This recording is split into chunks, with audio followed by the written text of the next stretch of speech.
I like that for a fancy intro. Made that the other day. What are we going to talk about today? Is Chris, anecdote of a Hounds fan, putting on the free cast. We're going to talk to Jarrod Fisher today, pick his brain about what he's doing in Southern Arizona. He's on, waiting in the green room. We're going to talk to, my mic's on. We're going to talk to Rowdy Houndsman. Let him tell us a story again for you guys that were on Monday night about his falling in a mine story. And we're going to talk about the guy who paraded the wolf around. So I'm somewhat structured tonight. Get Jarrod on. We can pick his brain. Oh. As soon as I put him on, he loses internet. He'll get on. He'll come on. So what's everybody been up to? I have not done nothing for my YouTube channel because I've been busy.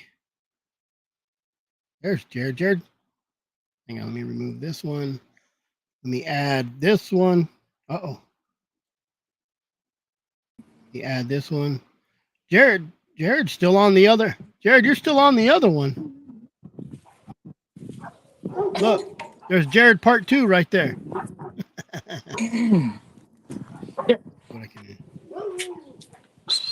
Everything's jumping around. What's going on? I know. Uh-oh. I'm just playing with it. Oh. All right.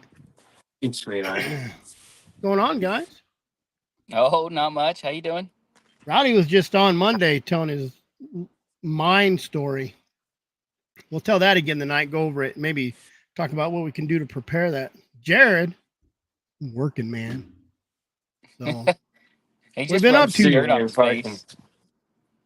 What is it? Fix this again. Saying he just went out there and rubbed some dirt on his shirt and face to make him look important. Yeah, he's had that shirt just hiding in the closet. He borrowed it from one of his friends. Been saving it for today. What you been up to, Jarrod? Just working and hunting. That's about it. Doing more of what? Doing more working now. I mean, your boss has no now. sympathy. Worthless. Just stupid working. Need to get one of them firefighter jobs where you only work 2-3 days a week. Well, right. You show up 2-3 days a week. 3 on, 4 off.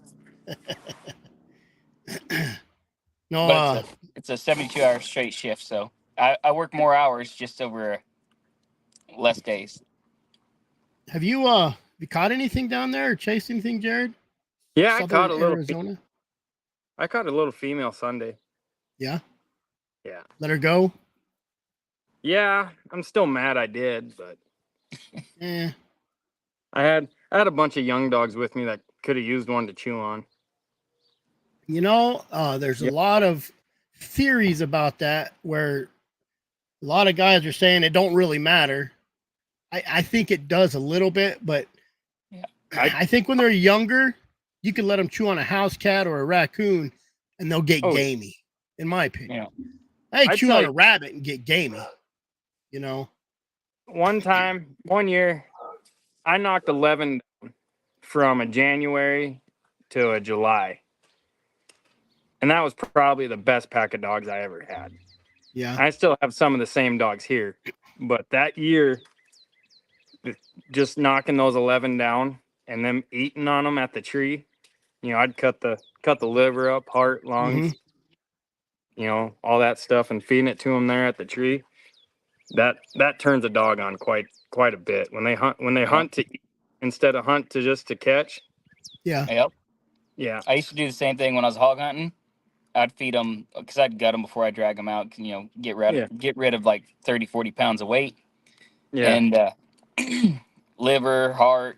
I'd even cut off chunks of fat, throw the nuts out to them. Communist for the heart. Eat the heart. Communist. I take all the stuff, put it in a bottle it, and then I feed all those people I go to camp with and tell them it's just old meat. No, I love heart, but hog heart and lion heart I haven't been eating just because of potential of worms. But Cook it. Deer, elk. Yeah, I'll eat deer and elk heart any day. No, I can't I've eat never anything. got. I hate heart. It is. I won't eat it. No, You don't like it? I don't like it. I've tried it. It just ain't mine. Sorry, guys, it's a I gotta get rid different of them. texture. Just get bye. He has to go. He has to go away. Man, we kill. I think elk's my favorite. Yeah, It don't matter you what get we an elk kill. heart. That sucker's the size of a Oh. human's head. It's like it's like a cow. So when Yeah. we kill anything, usually if it's in the morning and it's around my house, we go home, we hang it, we cook the heart. So we have a heart, hash browns, potatoes, and eggs. That's what we have. There you go. I love Yeah. heart. I like Love to cook heart. it as just like a lunch snack, and I'll cut it up, saute it in butter and garlic, and Yeah. maybe a little bit of pepper, but then just eat it with crackers. I cut big steaks and eat it. My wife likes it a little burnt. So Oh no, I like mine just past where it's still pink, just to make sure it's Yep. fully cooked. Just I don't know if elk and deer can get heartworms or not, but I do it just because of that. I don't know. I You don't cook know. anything good enough. Yeah, a lot of Mhm. people worry about the meat, but they say you could cook green meat, you cook rotted meat. As long as it's cooked, you can eat it. I don't But you know. have to cook it. Well, I know. just like I know. I've done it. everyone down here back in the day, they didn't cook meat. They just cut it into thin, see-through Dried it out. slices, dried it out. Well, Yeah. there was a Just guy bought. on meat. What's that? I just bought I don't know, the 4 pounds of jerky from this old timer out of Mexico. He works for us, and then he has a ranch in Mexico. And I gave him $60, and he gave me 3-4 pounds of the jerky, and it doesn't have any seasoning on it. Nothing. He doesn't trim the fat off that beef. Nothing. It just you can almost see through. And Is it just it is smoked really good. No, or just dried? I swear to God, it's just air dried. And the meat is super sweet. The fat is sweet. It doesn't have a salty taste. Nothing. And I swear to God, he hangs it. I had some jerky over I guess last fall that another old timer, a preacher here in the area that I work at, he's a hound hunter too. Got to know him pretty good, and he had some tri-tip. I don't know if you guys get tri-tip out there, but basically it's yeah. So most people know what tri-tip is. Unless you're from the Midwest, they don't. Yeah. And he just cut it up real thin, like 1/8 inch thick, and then I think he oven dried it. But that's all he did was put salt and pepper on it, and it tasted like a freaking prime rib steak. That was so good. Mm-hmm. It was phenomenal. But yeah, he left fat on it too. I think you leave fat on it, you're gonna eat it. I think if you left fat on it and vacuum sealed it, or maybe didn't store it right, I think you could vacuum seal it as well. And as long as no oxygen gets in there, And the best thing you do is go on Amazon and you can buy those oxygen packs. Those little do not eat, and just throw one in there if you're worried about it. You know what I mean? Okay. Yeah, I didn't think about that. That's a good idea. I was trying to get Nicholas on, but he's a puss. Dang it. Happens to us all sometimes. Yeah, whining about he had to work. That's that 4-letter word. Look at Jarrod. He makes it look like he works. I don't know. I just walk around and point at people. The only shitty part is when you're walking behind a mill grinding the road up, no matter what you do, you just get dirty. Trying to send him a link. Just the dust in the air. Oh man, that mill, we add water, the mill's got water to it when it starts beating the ground up, but it don't matter. Oh. You still get covered in it. Oh yeah. I've never done any asphalt work. I messed up some asphalt one time. I was like 19 or 20 driving a Bobcat I was working for a construction company down in Fresno, California. And it's a waste management company or waste management facility. So it was like a transfer station that all the dump trucks or garbage trucks would bring it in, dump it into a big building. And then there was a drive-through below ground level that they'd pull semis in, and then they would just push bucket loads with a front loader and dump it into the or put it into semi trucks. Yeah. Well, we were building a facility, and it was the first time I'd ever been around asphalt. I was loading up rebar that was left over from the pouring the bottom of that drive-through for the semis, and I got stuck behind the asphalt crew. Oh shit. They went by, and I got about 10 foot out out behind them, and I heard somebody yelling at me. I'm like, "What the hell? What?" I didn't realize that you'd leave imprints in it. So I got yeah.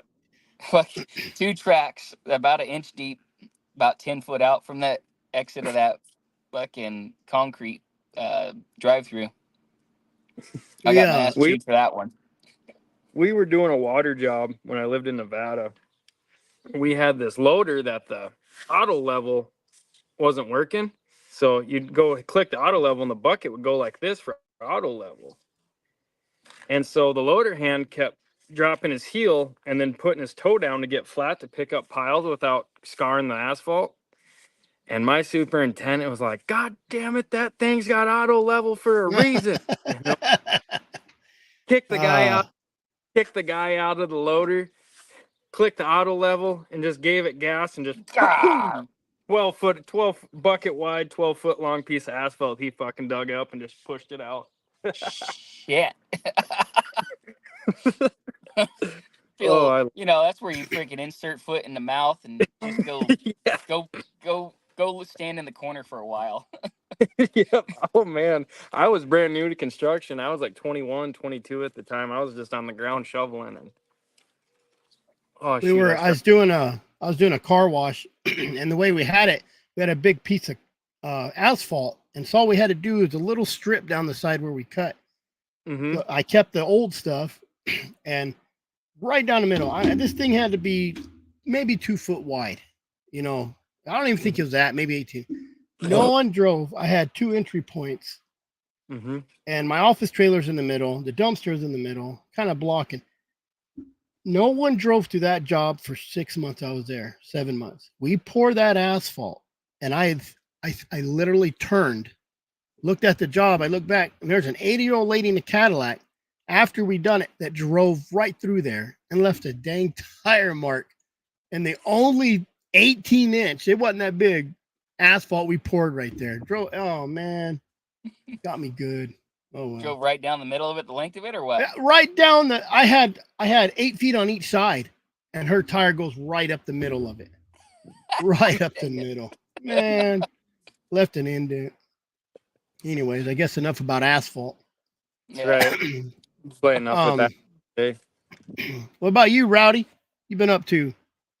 Oh, getting stuck again. I tell Jarrod about it every once in a while. I don't know if he's heard about my latest escapade. No, I haven't. Well, Monday night. You were stuck Monday night. Yep. Long enough where you got on the live with us. Oh, man. Waiting for the ground to freeze so you could get out. Yeah, that's the only way I got out. I got there before daylight, and so I was hunting and stuff, and I tried to go to a spot Jarrod and I had talked about. I ain't going to say it on here, but I'll talk to him afterwards. I'll drop a pin later. Know where it happened. So it's a pretty main highway, not a pretty main highway. I went to the south of it, and there was drifts, and I couldn't get through. Put on chains and everything, still couldn't get through. And I'm like, I'm at the bottom of the hill, and it's like this. I'm going the opposite direction. So I turned north. I got about halfway through the range, and I had to go through the pass. And as I'm coming down the back side, I'm like, I went to the east side of this one mountain, or took the eastern road that led to the lower elevations, thinking I'll stay out of the snow. First cotton picking mountain that I had to go around right after the pass, less than about a mile from the pass, right? It's a north slope, and I'm trying to get around it. And it's about 10:30 now, and I can see the it's not a bad slope right there, and it's filled in most of the way on the cut bank on the inside of the road. Wait, and the outside. Wait. Did you know you shouldn't have went through it? No. Oh, absolutely. No. Well, he just did. snow in general. Absolutely. He said, I Absolutely probably knew. shouldn't go through there, but I could probably make it. Dude, Well, essentially, yeah. Yeah. he After the called me. fact. I put a tire on the downhill side, which is bare, and the right tire, passenger tire, in the middle of the drift. But then as I make the corner, the drift actually went all the way across and filled up the road, and that's right where it stopped me. And as I got to there, ass end slid out and got off the side of the road. So I tried to jockey around and get turned around, and my back tires went off the side of that road, and it was just so soft and slick that it thawed out and was all wet and sloppy, and I just kept sliding backwards until I was all the way off the road, and I had no chance. I buried it up, not to the frame, but to the axles. The tires were barely on the ground still. Axles were just touching the mud. And I stopped. So I dug it No out. winch. No No winch. winch. No. There No wasn't high a tree lift to help jack. me. No So, friends. You've been stuck more than I have. You've been stuck in 1 year more than I have the whole entire time I hunted the snow. That's because you I drive a know I push the Toyota. limits. I always push the limits, and it bites me in the butt. But so yeah, it got sloppy, muddy, and I spent the day just draining all the freaking cow hoof prints so that the water didn't have anywhere to soak in. It just would roll right past the truck. God. I walked around a little bit, like, go back a little bit. So right as soon as I get stuck, I have some dogs on the ground, and I stop and I'm reassessing and stuff, getting the shovel out, trying to make sure that I'm not just going to bury it to the frame, see if I can at least back up out of the hole. I hear the dogs go ripping off, and they're only like 100 yards away when they go ripping. I'm like, what the shit's that about? I go over there, and it's freaking coyote tracks. One of my 2-year-old, my younger dog, he freaking cut it in coyote track, and they must have been just right around the corner in front of me as I was coming off that hill. And he went ripping through there, and I grabbed a rifle and go up there, and I could hear him barking at him about a mile out. So I got about a quarter mile from the truck, and I could just hear him barking and barking and barking. It took about half an hour. The dogs finally came back. I think it was a pair. They took off after one, and the other one sat there barking at them, telling them they're no good SOBs. So finally got service enough with the connectivity, and I was able to buzz them off and get them back. But That's so I the got bad back. thing about the new GPSs. The old school, Yeah, the Tritronics are the best because it didn't matter. You had a good mile more, but Yeah. you knew it was going to work when you hit that button. And if it didn't, if you couldn't hear them, they were too far already, and you're looking for them. yeah. They were ways out there. They just hit a ridge and went up the ridge, If I go out and then they this went way. over the back of the ridge, off the backside, and it Yeah. took a while for them to come back. They made a big loop on that far side and came back track. Lost everybody. So Oh, you're Oh, we there. still see We ya. see you. What do you Can think, you hear us? Squeakers? Was he talking about your dogs? I think he is, yeah. So, anyways, yeah. So I got back to the truck, and that was called out about 11 o'clock, maybe 11:30, and then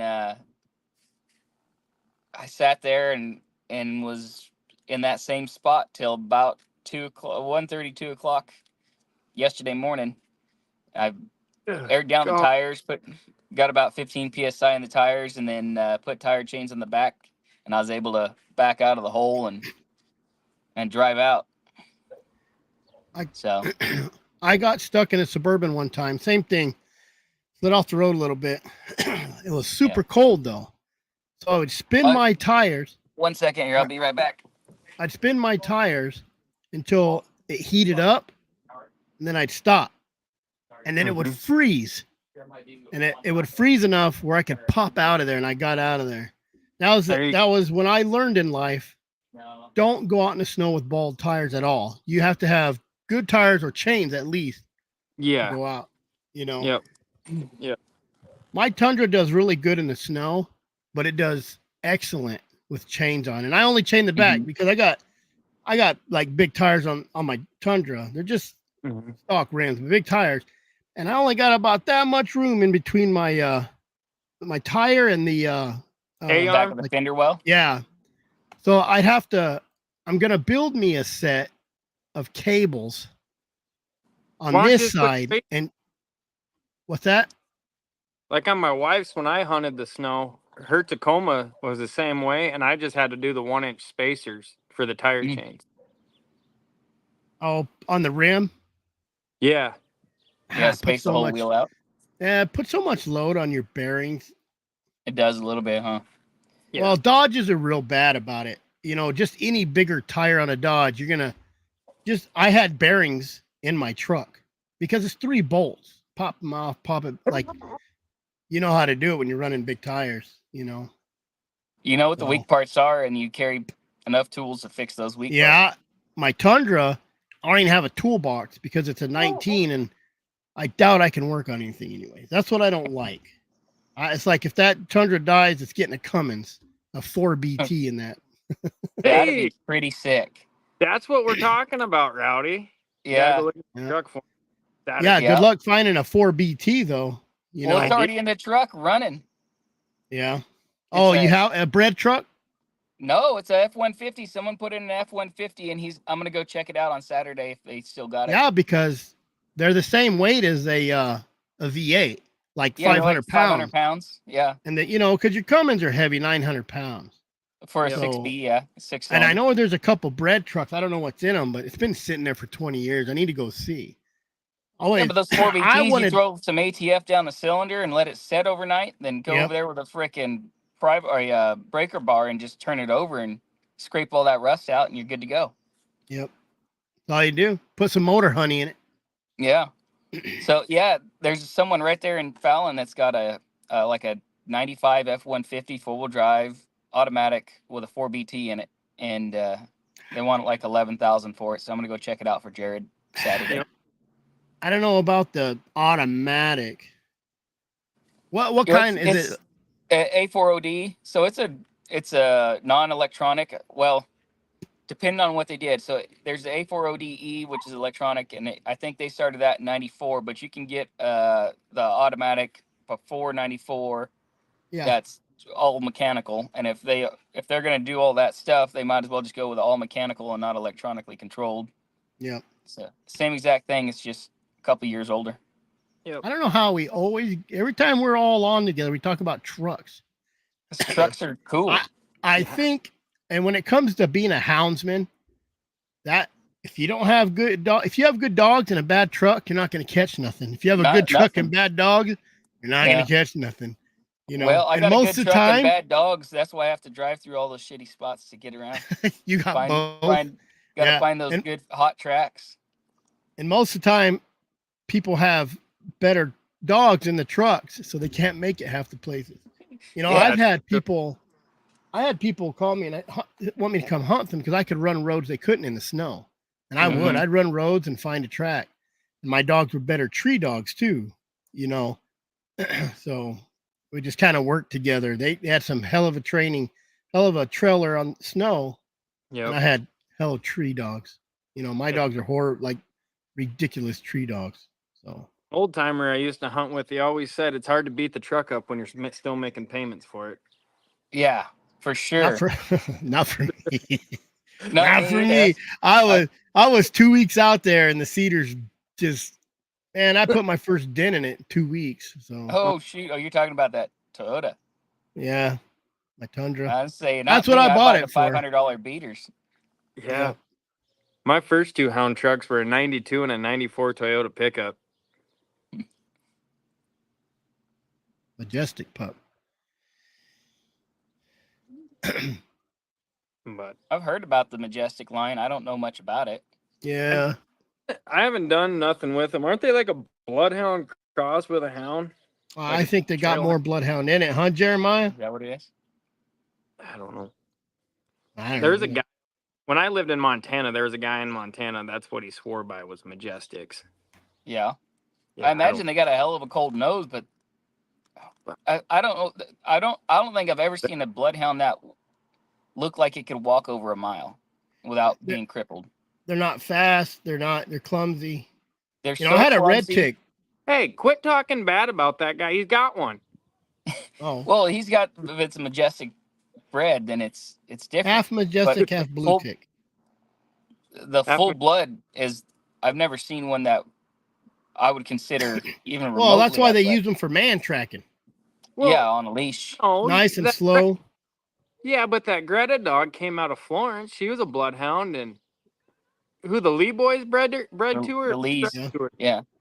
You I've know, heard that someone say the Florence, French bloodhound is real athletic, but I've never heard of a French bloodhound until someone talked about it, within the last 6 months. Yep. I don't know. Well, I just remember. I can't remember who was talking about that, but they all said that's how Arizona started. The dry ground bloodline was from that Greta dog. Yeah. Well, how was the bloodhound? How was the blue tick? What was that mix? Because I've seen some that look heavy bloodhound breeding. Like on any blue tick? Well, yeah, just like the blue ticks in general. How wasn't it the Lees that started, or one of the families that started the blue tick? No, not the Lees. They just had hounds. Oh, they just had them. Okay. They didn't start the bloodline or nothing. I mean, blue ticks were bear dogs back in Daniel Boone's age, I think. Were they? Oh, they've been around that long. I didn't know that. I knew black and tans had been around a long time. I'm pretty sure the blue tick's been around because the blue tick was like, I think it was entered in the what's the UKC, AKC, or whatever it is. I think it was entered into there in like the 1930s, 1940s. Okay. UKC. I got a AKC. bunch of grade dogs from a dry ground guy in Globe, so do me all right. They probably need a better owner to be better. Just need to quit. I have the same feeling. Yeah. You just got to quit your jobs and just live out there. I'm threatening the wife if she ever leaves me. That's what's going to happen. Well, threaten the wife and make her get an OnlyFans, and you can do it anyways and stay with her. I don't know. She might not like me if I made her do that. Oh, well, if she's going to leave you anyways, what does it matter? Right. I had a buddy going through a hard time with his marriage or whatever one time, and he texted me, "I'm out. I'm going Ben Lilly, and you ain't gonna hear from me again." Just turn into a crazy old mountain man. Yep, he's just like, "I'm out. I'm taking the dogs and the Toyota, and I'm leaving." Yep. I understand it. I do. Yeah. Oh, absolutely.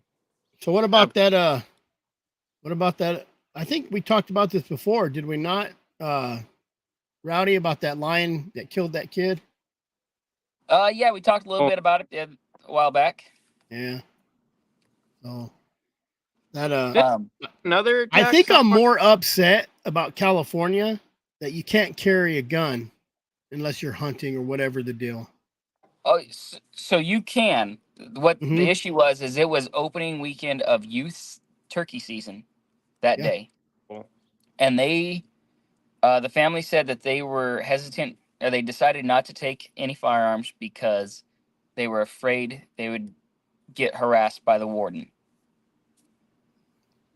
Well, you heard the Jason Doobie story, didn't you? Mm-mm. He was just over there at that hound trials or whatever. He was out at night on his way back, got pulled over by one of the game wardens. One of them was cool, the other one was a butthole. Yeah. And the one that just harassed him. Harassed him about if you have a gun, and it's just I don't like belligerent game wardens. I don't care if you have a badge. You have to have respect more than a human, than a regular citizen. You have to have more respect than a citizen. You got to have people skills, and they don't. A lot of them don't. No, a lot of them got a high horse. Mm-hmm. I'm surprised that he even had one there that was cordial. I've never met a California warden that wasn't a raging "see you next Tuesday." The guy said, the good guy said he was into hounds. He was pro hound or whatever. And he said if they outlawed bear hunting, period, he was hanging up his badge. Yeah. And which is a horrible idea, because if you are crow hunting, we want you guys to stay. We want those people there because they are the only ones that are going to keep it sane. Yeah. Well, and the shitty part is how many guys that like hunting want to be a game warden? None of us. Yeah. Well, so And- Because you're working during hunting season. Yeah. Well- but all these hippies want to be game wardens to. Yep. Did that's you a hear fact. about that? Did you hear because about there's that lady in California or Colorado? So what? they had those stupid wolves got sent up there. Yeah. This is stuff I read on the internet, but they had them wolves get sent up to Colorado, and they had no, it wasn't wolves. This was it was either wolves or a grizzly bear in Montana. I heard can't- about that. Yeah, and instead of saying a grizzly bear killed it, so they could do a depredation on the grizzly bear, or wolves or whatever it was, she said it was mutilation, which means aliens, people, whatever. So they couldn't go after the animal that actually did it. Hey, there's a lot of drugs up there. That's A lot of drugs. A lot of Molly. idiotic.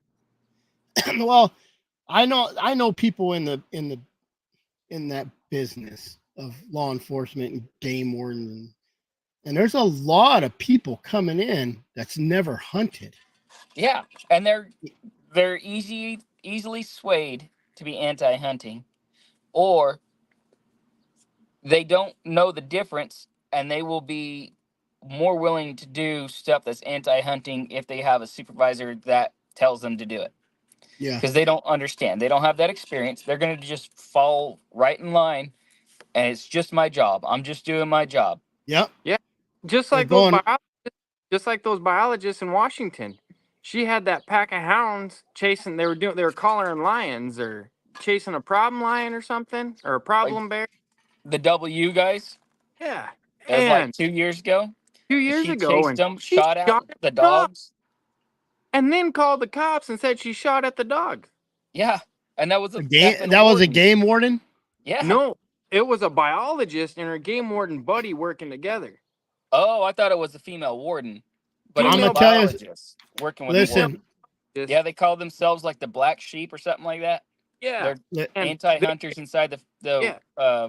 Department of Wildlife. yeah, she Whatever. grabbed one of the dogs. She grabbed a pup because it fell out of the race. Oh, She grabbed a pup and put it in her garage because she knew it had the tracking collar on. that's right. And the guy followed the dog, and she had a gate across her driveway, and it wasn't locked. He pushed the gate open and knocked on the door. And as soon as he knocked on the door or opened the gate or whatever, the liberal game warden flicked on his cherries from behind the bushes Yeah, and tried getting him for trespassing. and he's freaking hound hunter working with another biologist on a active game stud. survey. Yeah. I'm all about law enforcement. I respect you. Pull me over. Most of the times you Absolutely. pull me over, I'm probably doing something stupid or wrong. Do I try to get out of it? Yeah. But if that law enforcement's belligerent or arrogant or disrespectful, and if you're shooting at my dogs, I'm probably going to go to jail. Right. Yep. Absolutely. Probably going to go to jail. That's like me. That's like the game warden pulling off road and me going slashing his tires because he shouldn't be running over vegetation. Mhm. You know what I mean? I don't know if I'd slash a tire, but maybe a valve stem. Let the air out. Just let the air out. Yeah, Because you shouldn't be there anyway. Yeah. Yeah. He had too much pressure in his tires. He was damaging the fauna. Well, Yep. these DNRs and these game and fish and these wildlife, whatever they call them anywhere, it's all different. Yeah. They really need to screen who they hire because they're getting a bad rep. It's like 100%. representing. You have a guy on a pavement crew, and every day he's messing up, and he's messing and you have to redo it. That gives you a bad name. Yeah. And it's just you should really screen Just psychologically. calling out Jarrod. Just calling him out. I didn't want to say his name. That's why the roads down here are all messed up and bumpy. Yeah. You know what I mean, though? It's just Yeah. Man, you got to hire the right person. You're not going to hire a butthole to work at McDonald's at the cashier that's just rude to well, they do. They're starting to now that they're Well, they're hiring because you don't mix need is them no pretty more. poor. Yeah, If- you know. Game wardens are just like cops, you know. They deal with so much bad a day. All of a sudden, Well, everyone's turning guilty To defend for, them, for you something. do have to deal with belligerent people all day long. Yeah. So when you roll Eventually- up on somebody, When you roll up on somebody that's not belligerent, why don't you effing treat them kindly? well, this is my opinion in life. If you're going to be law enforcement, if you're going to be a psychiatrist or a psychologist, you should have to go to the military for 2 years. Because in the military, I learned more from people in the military interaction with so many different people than I would have ever learned in any psychology class. Psychology class is books. Everything's booked. You go meet these people. I'm talking the biggest, baddest mother effer will break down and cry in the military. So you really get a sense of opposition of characterizing. So you might characterize somebody. So when you pull up, here's a good example. It was Brian Marshall. I never met him before. I was giving him a dog. I pull up the gas station, and he's in a vest in the winter, just a vest. I'm all, damn, dude. This is either a bad mother effer or like, and I pull up and I kind of judged him at first. When I met him, he's like, sorry about my clothes, but they're all wet. And they didn't dry in my washers. This is the only thing I have dry, but out there in the winter and just a sleeveless vest, So if that officer would have pulled him over and he's out there running around the woods in a vest, you think something's wrong with him. There are a lot of people that are anti-cop. So the first thing they do is give them attitude. Don't give them attitude. You know what I mean? If you hate cops, there's a reason you hate cops, So. Yep. Oh yeah, here's a good one too. Doing the right thing. And you do only hear the bad stories about the game wardens. Yeah. You know what I mean? Like I said, I had a game warden turn his lights on to block traffic so I could kill an elk because they were about to run the road. He stopped traffic for one. You know what I mean? So there are those guys out there. I've had them come up to me and say, they're down there still. It was like 7:30. They're usually off the golf course by 7:30. And he's like, they're still down there. I'm like, wow, really? He goes, right there.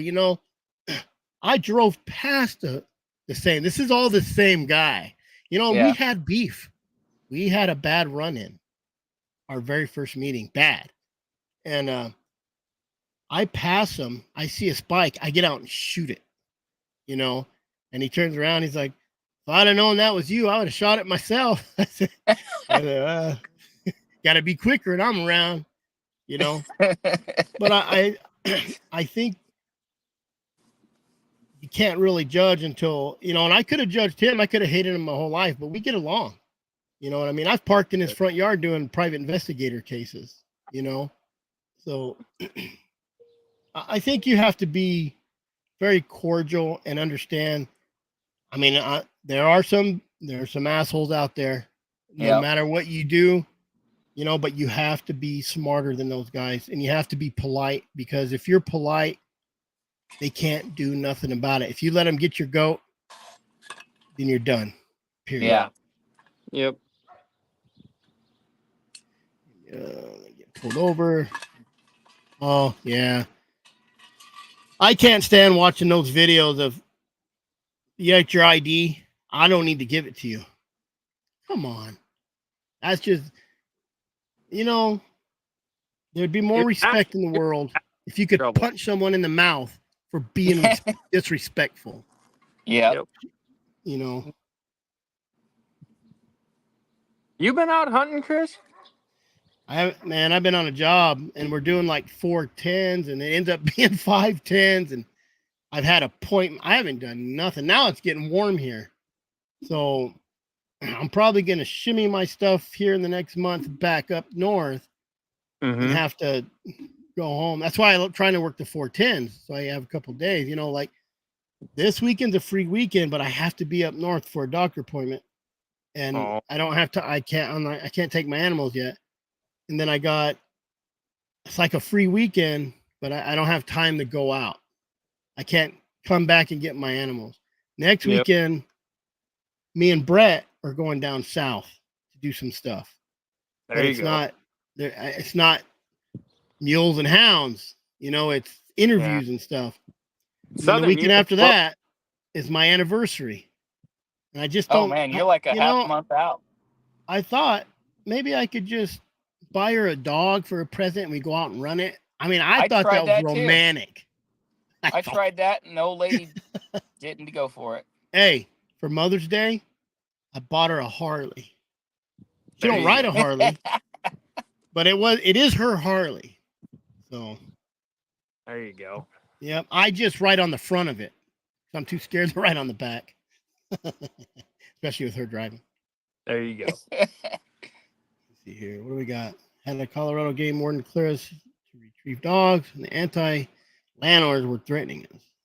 There is a lot of good guys out there that. Yeah, there are. I'm just saying in California, almost every single one of them are jerks. They're no good, sorry, trash of people. Just, I swear, they have no regard for decency of treating people well. So, my cousin's in California, and he has dogs out of my line. He has a couple hounds. They don't hunt, but they do hunt. You know, you can't take a hunting line of dogs. This is when you know you're kind of proud of your line. Is when you take a dog, put them on the couch, and then when they go out every once in a while on the hike, they're running bears and coons without training. You know what I mean? Yeah. Like the natural instinct. But he's constantly dogs barking. He's constantly sending me. I'm probably going to be I'm going to call it a Nevadian, because if I live there, I can call it whatever I want. I'm probably going to be a Nevadian soon because he keeps sending me these properties. And then you got Rowdy saying, oh, you can hunt line all day, all night, whenever you want, all year. I'm like, yeah, I got a bus. I'll find me 40 acres over there, or I'll just park it at Rowdy's house. You better have room. So there you go. I'm really thinking about going that way.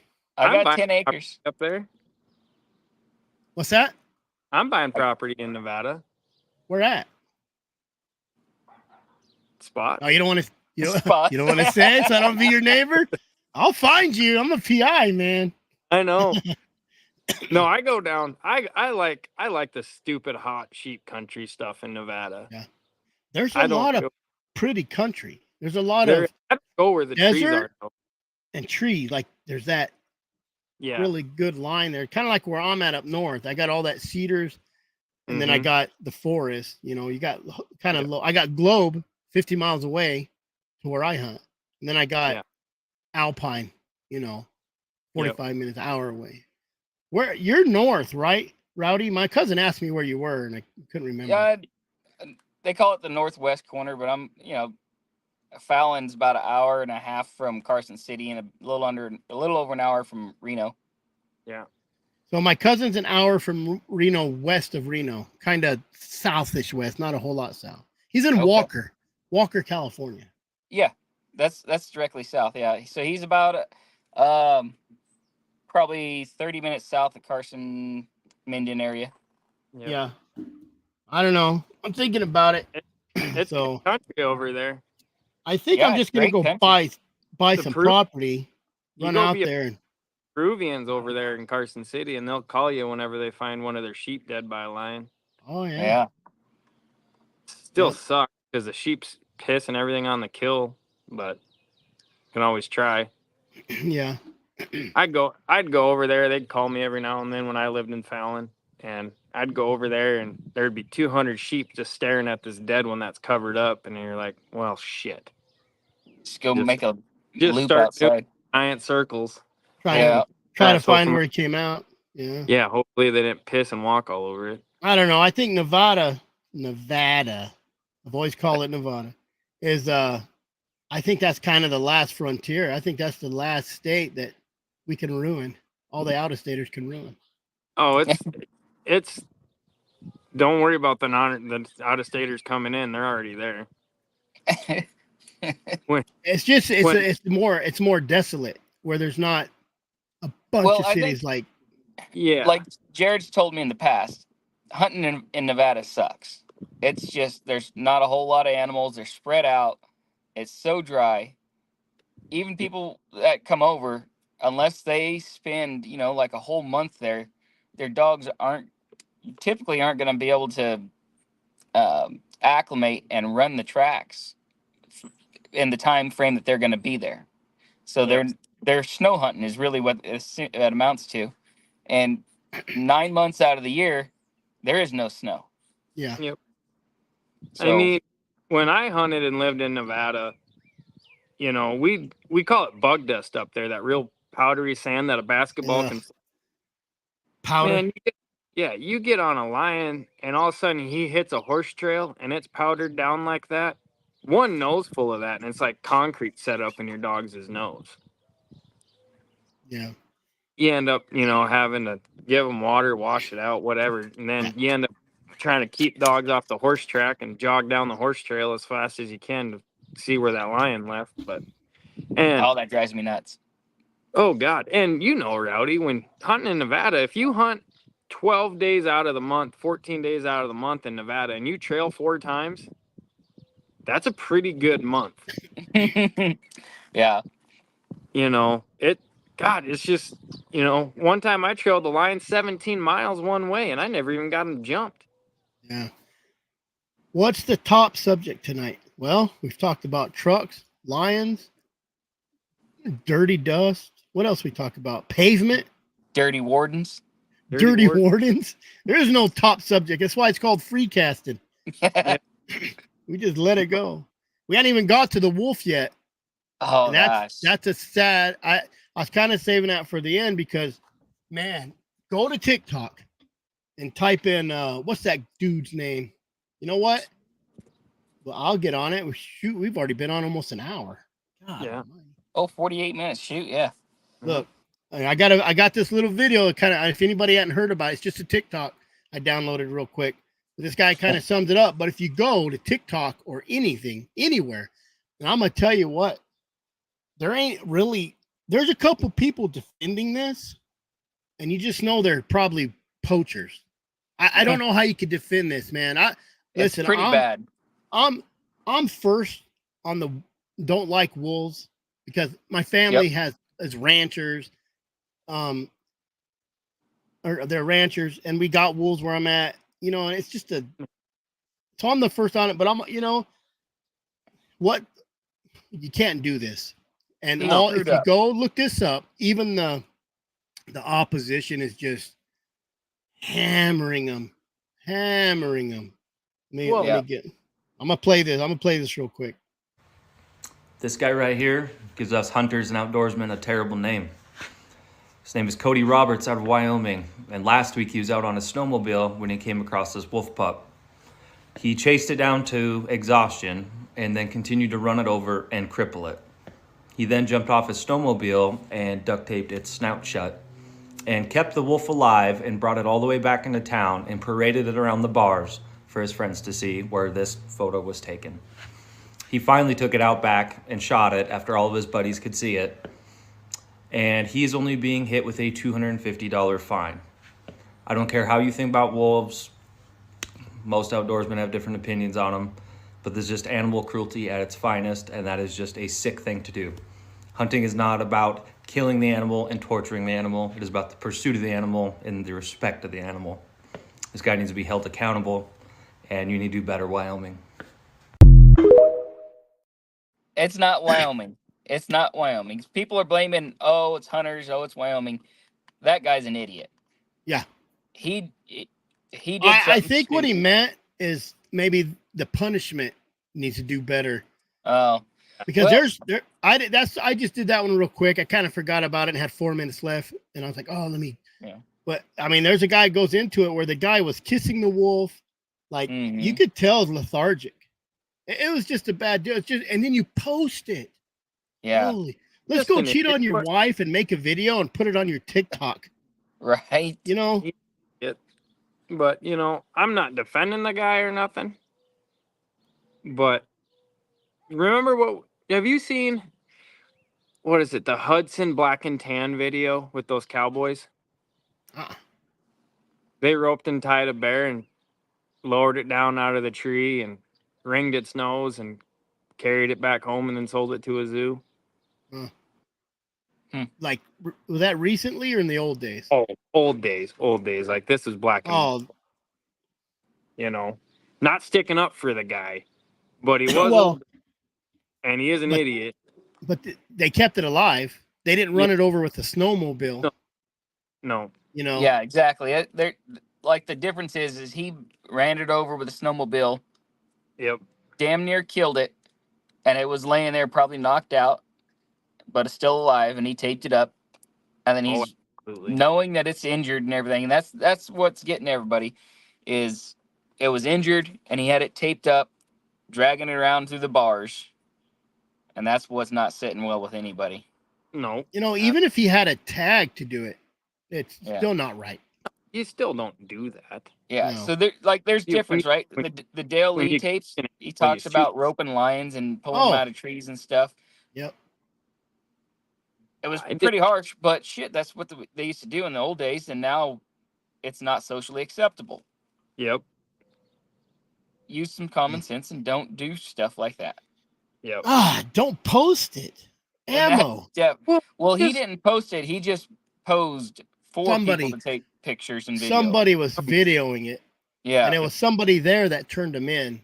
Yep. To the The game and fish. Wyoming fishing game.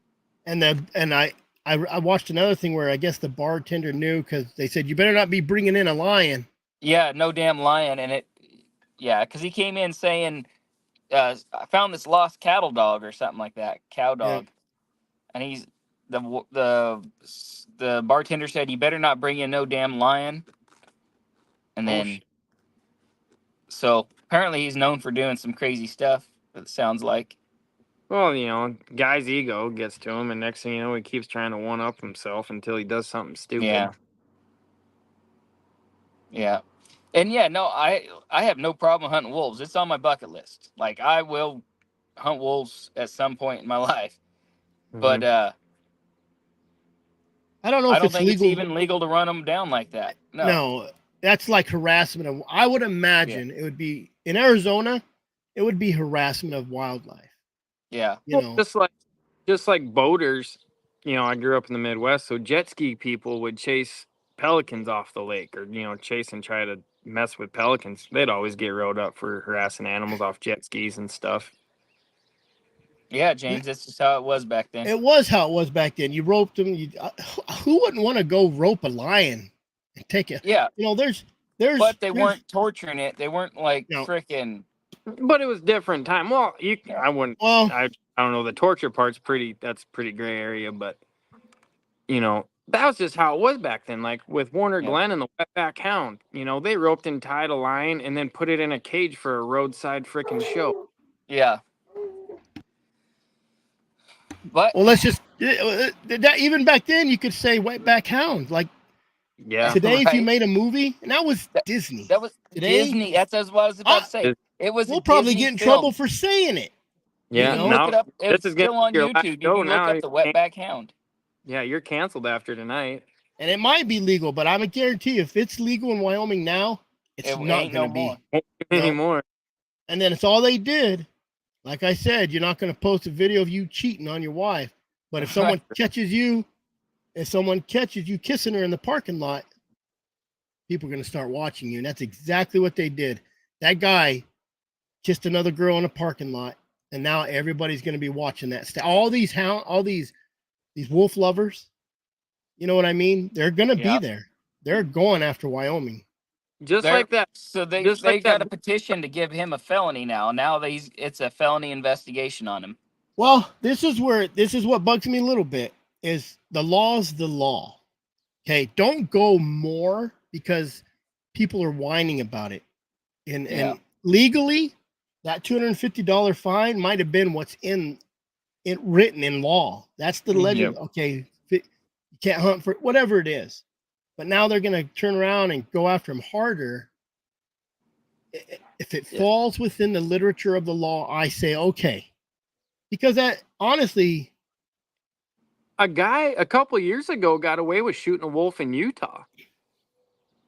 He called in a lone wolf in Utah and plugged it, and turned himself in, and whatever the DNR game warden or whatever up there, they tried writing him up for shooting a wolf, and he lawyered up, and the lawyer gave the game warden the handbook, and it says nowhere in the handbook or the regulations does it say you can't shoot a wolf in the state of Utah. Yeah. You guys don't have it in here. You can or can't. Yep. You can't make up a law. He ended up at whim. Got free with it, Yeah. well, and if it is legal to run them over and they just kept it alive, $250 fine, that's what the law is. You know what I mean? You can't not be wearing a seatbelt and he pulls you over and says, sorry, here's a $50 ticket on a seatbelt. And then the car passes by and says, he swerved at me. Well, he didn't have his seatbelt on and he swerved at you. Guess what? They're going to make it a felony because you didn't have your seatbelt and you swerved at me. Like they just try to compound it. Yeah. And this is what makes me sick to my stomach. The appeasing of the anti-hunters. Yep. I'm going to tell you right now, I could go to all these anti-hunters in Arizona, follow them around, and I'll catch them paying for a hooker or paying for drugs or being on welfare when they shouldn't be or doing something. I could catch them doing that sooner or later. Mm-hmm. Just like sooner or later you'll catch somebody hunting, poaching. And then it's that bad apple. Just like the Humane Society, United States, the Wayne guy. Remember he got caught doing some shady harassment stuff. You think that just came about? No. Well, just someone like found that. The anti-bear hunter lady in the state of Nevada was hiking behind a bear biologist harassing her. And that's a biologist who's not out there to to help it. Yeah. And she harassed her this and that. And that saved the bear hunt that year in Nevada. I mean, they were, the bear hunt goes up every year when it comes up to the commission board. That's the first thing brought up is trying to get rid of the bear hunt in Nevada. The guy sent me a video. Oh, that's when they wrote that lion. I don't know. I'd have to download it. You could kind of. Is that the Dale that's when they video? I think so. With the rope and the lion. Yeah, that light's right in my way. That light's right in my way. Yeah, but that's what they did. And people get. And I'm probably gonna get a lot of crap for this, but everybody's like slavery. Okay, back in the 1800s, it was okay. Yeah. It's like back in the 1500s, it was okay to marry your cousin or your daughter and have babies with them. Whoa. Like, it's the time at that time, that's what they did. Yeah. You know what I mean? It was socially acceptable then. It's not socially acceptable now. Yep. Well, everyone liked that famous piano singer back in the 1950s, but he was married to a 14-year-old or 15-year-old. Who was it? Woody Allen married his stepdaughter? Right? I'd heard that, yeah. And everyone's still deaf. Yep. Oh, well, Kingdom, Rope a Lion. Yeah, that's the one he just. That guy in Wild Kingdom hand-caught critters with ropes. And that's because having a train gun but it wasn't the option back then. Mm-hmm. There wasn't the technology for an actual nice train gun. These days, they got some nice train guns. Well, do you know the dosage? Back then, they didn't catch the wild sheep. They run them down with a helicopter and net them. Still. Yeah, and then the biologist jumps out of the freaking helicopter on top of them and wrestles a ram down. I mean, it's pretty cool. But in the old days too, they used to transport those Hughes and like saddle panniers, and they would lose a few of them when they would transport them out of the mountains when they caught them. Oh yeah, just from stress. The animals get stressed and Yeah. they overdo it. But you're not wanting California to take away hound hunting.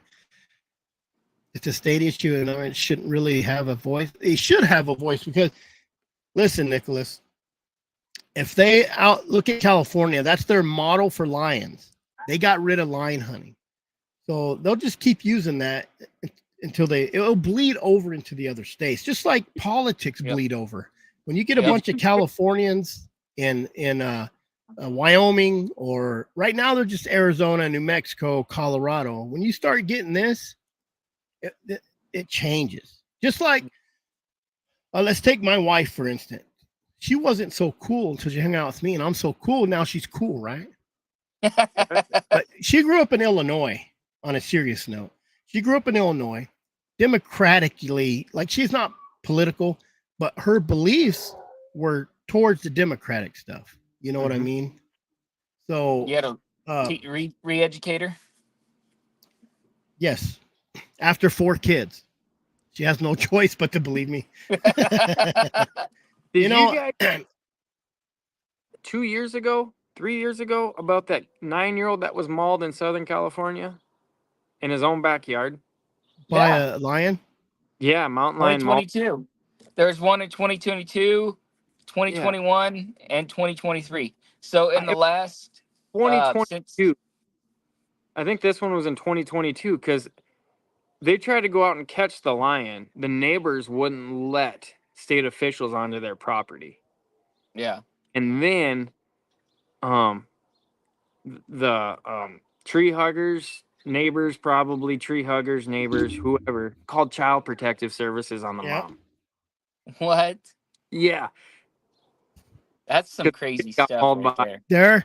Listen, those kind of people would rather destroy a human life than an animal. Oh, absolutely. Put up a GoFundMe to help homeless children. You're going to get $10,000. Put up a GoFundMe for a little puppy that got thrown out of a car, or people donate the crap. Yeah. You'll make more money on donating the kids than you will anything else. I might have to start doing that on my vet bills. Yeah. I rescued this hound that was attacked shamelessly, violently by this mountain lion, thrown off of a cliff. I had to hike down. I rappelled down 40 feet to get him off this ledge. No. What you do is you put up an ad said, some stupid hunter beat my dog because it was too close to him. Now I got to take him to the vet. You'll get the money. Don't say you're a hunter. No, don't even mention the hunter part. Just say a Californian. A Californian did it. Yeah, I was hiking and my dog saved my life. And now he's that's back in the days when men were men and playing. Today it's men playing girl sports as a woman. They're still playing sports. They're just as a woman now. Well, they're the ones that couldn't hack it with men, and so they're playing against women so they can win. It gets a little ridiculous. But even construction's gotten softer now. Like, those whacking machines, the jumping jacks? Yeah. When I first started, I've only been doing this for 10, 11 years now. But when I first started, you grabbed that thing and loaded it out of a truck on your own. They wait for a tractor to unload it. Yeah, now, or you get 2 guys on top of the truck to drop it down and 2 more guys on the bottom to grab it. And I'm just like, well, you load that by yourself. Let's defend that.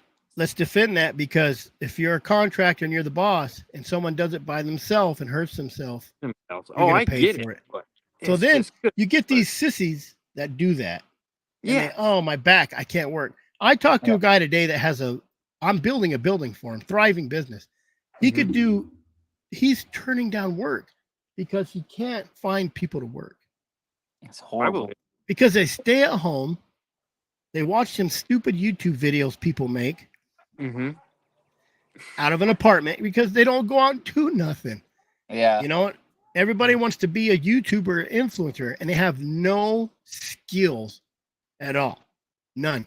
I can build my own house. I can pour my own concrete. I can dig my footers. I can set my levels. I can do my elevations. I can frame. The only thing I can do it, but I wouldn't trust myself as electrical. I'm not a good electrician. But there's no work out there. There's work out there. There's no workers out there. Nobody Yes. wants to work. You know. No one wants to work. Nope. It all stems from that whole unemployment double. What was that called? The stimulus package. Yeah, Oh. Where they COVID. double unemployment wages. Yeah, that good old COVID. I mean, it was good when it was there. I mean, I didn't get it, but my wife, she was bartending and going to school at the time when COVID hit, and she was a full-time bartender. In Nevada, you know, bartending is 30% of the employees, it seems like. And shoot, I think she was getting like $1,100 a week off COVID money, and she wasn't even going to work.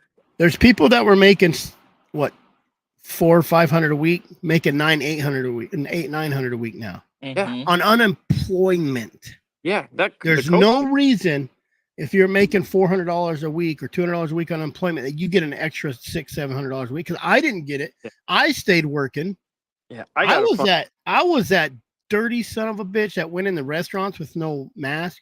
Yeah. This is no lie. I was in Jack in the Box ordering, and I got a tickle in my throat because I knew if I coughed, you know what I mean? And I clear my throat a lot. I don't know why. Just it's a hereditary thing in my family, and it makes me want to do it right now. So I'm holding it in. You know, if you hold in a sneeze or you hold in a cough, it's gonna.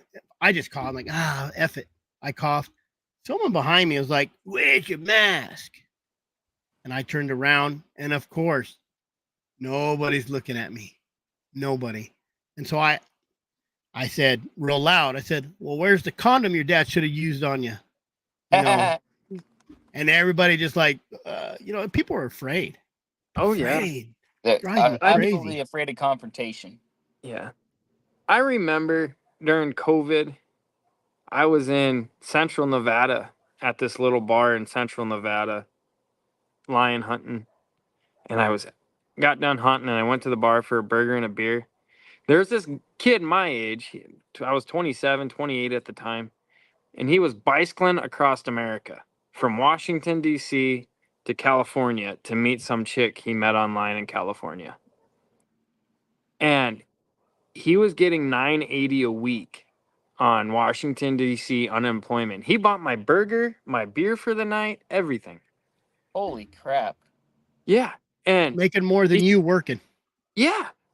And I was just like, and because he bought me my first round of drinks, and I was like, hey, I'll get the next round. He's a pretty decent human. He was a pretty cool kid.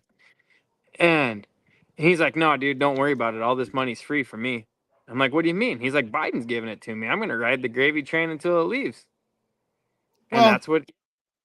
Problem and is, that's the here's tax my money theory. that we were freaking putting into the system. Here's my theory on that. Why wouldn't you take it? It's your money. And you know what I tell people? Go divorce your wife, put her on welfare, get the food stamps, go to court, get child support. Where's it going to go? It's going to go right back in your account, your joint account. You don't have to leave her, just divorce her. Yeah. You'll get free medical. See if I can talk my wife into that.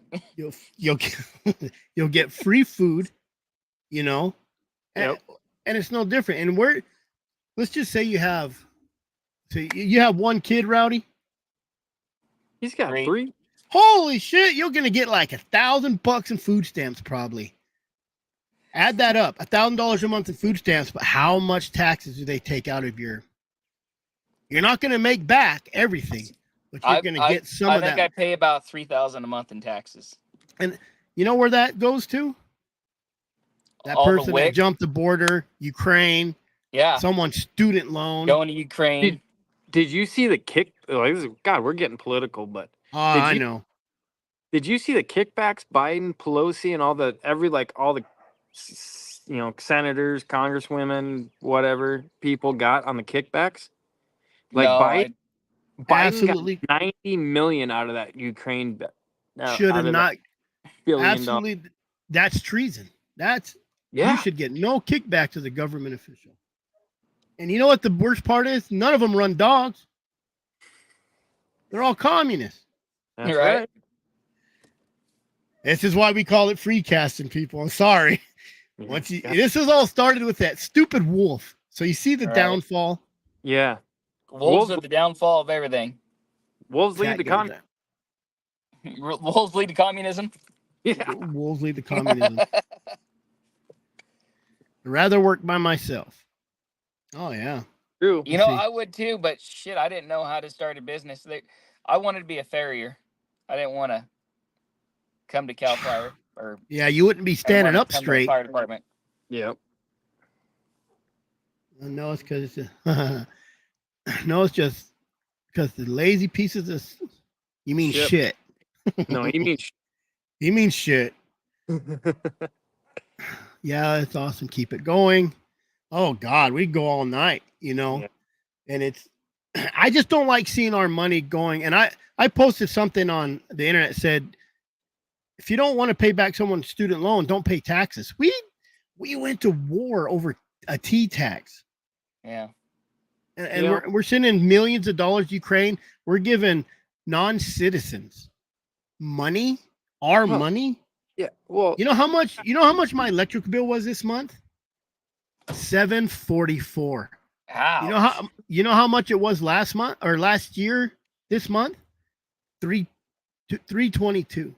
Jesus. I have a shop, I have trailers, I have a guest house, you know, I have a meth lab. So How else are you gonna afford it? I'm in a garden. I have a garden. Big green bushy trees with Yeah, sticky it's all them flowers? ultraviolet. It's all them ultraviolet lights. But it keep whacking 744. 744. It's God, crazy. that's, you know what's It's stupid? ridiculous. It's 111 years ago was the last time we got a full paycheck. Yep. 100% of our paycheck was 111. years ago. 1913. Yep. Well, and the income tax was only supposed to be for the war, and Yep. it was supposed to go away. And you guys seen that video about there's like a lawyer or dude- something goes on there and says Well, there's- the reason, so the guy that was fighting the income tax and the war went down in the Titanic. Like, there's how convenient. there's a big old spiel about, like, if you want to talk about a like crazy out of the right field conspiracy theory, the Rothschilds and everyone had this guy killed on the Titanic when it went down because he was fighting it, and then a month or two later is when the the federal income tax came in. Was after that dude went down after the Titanic. Google it. It's a dark rabbit hole at 2 a.m. Oh yeah. I'm not happy with it. And I had a lot of people get on and say you'll go to jail, but I'm gonna tell you what, a lot of you guys don't know how to write stuff off. You don't know how to write stuff off.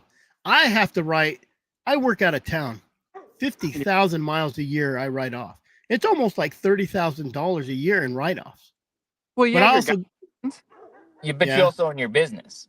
I own my business, and Yeah. what people don't know, just go start a nonprofit organization.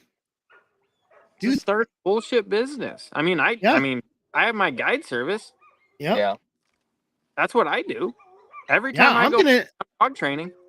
I'm 1099 in him this year, Jarrod. That's We're right. helping him. That's It's right. just crazy.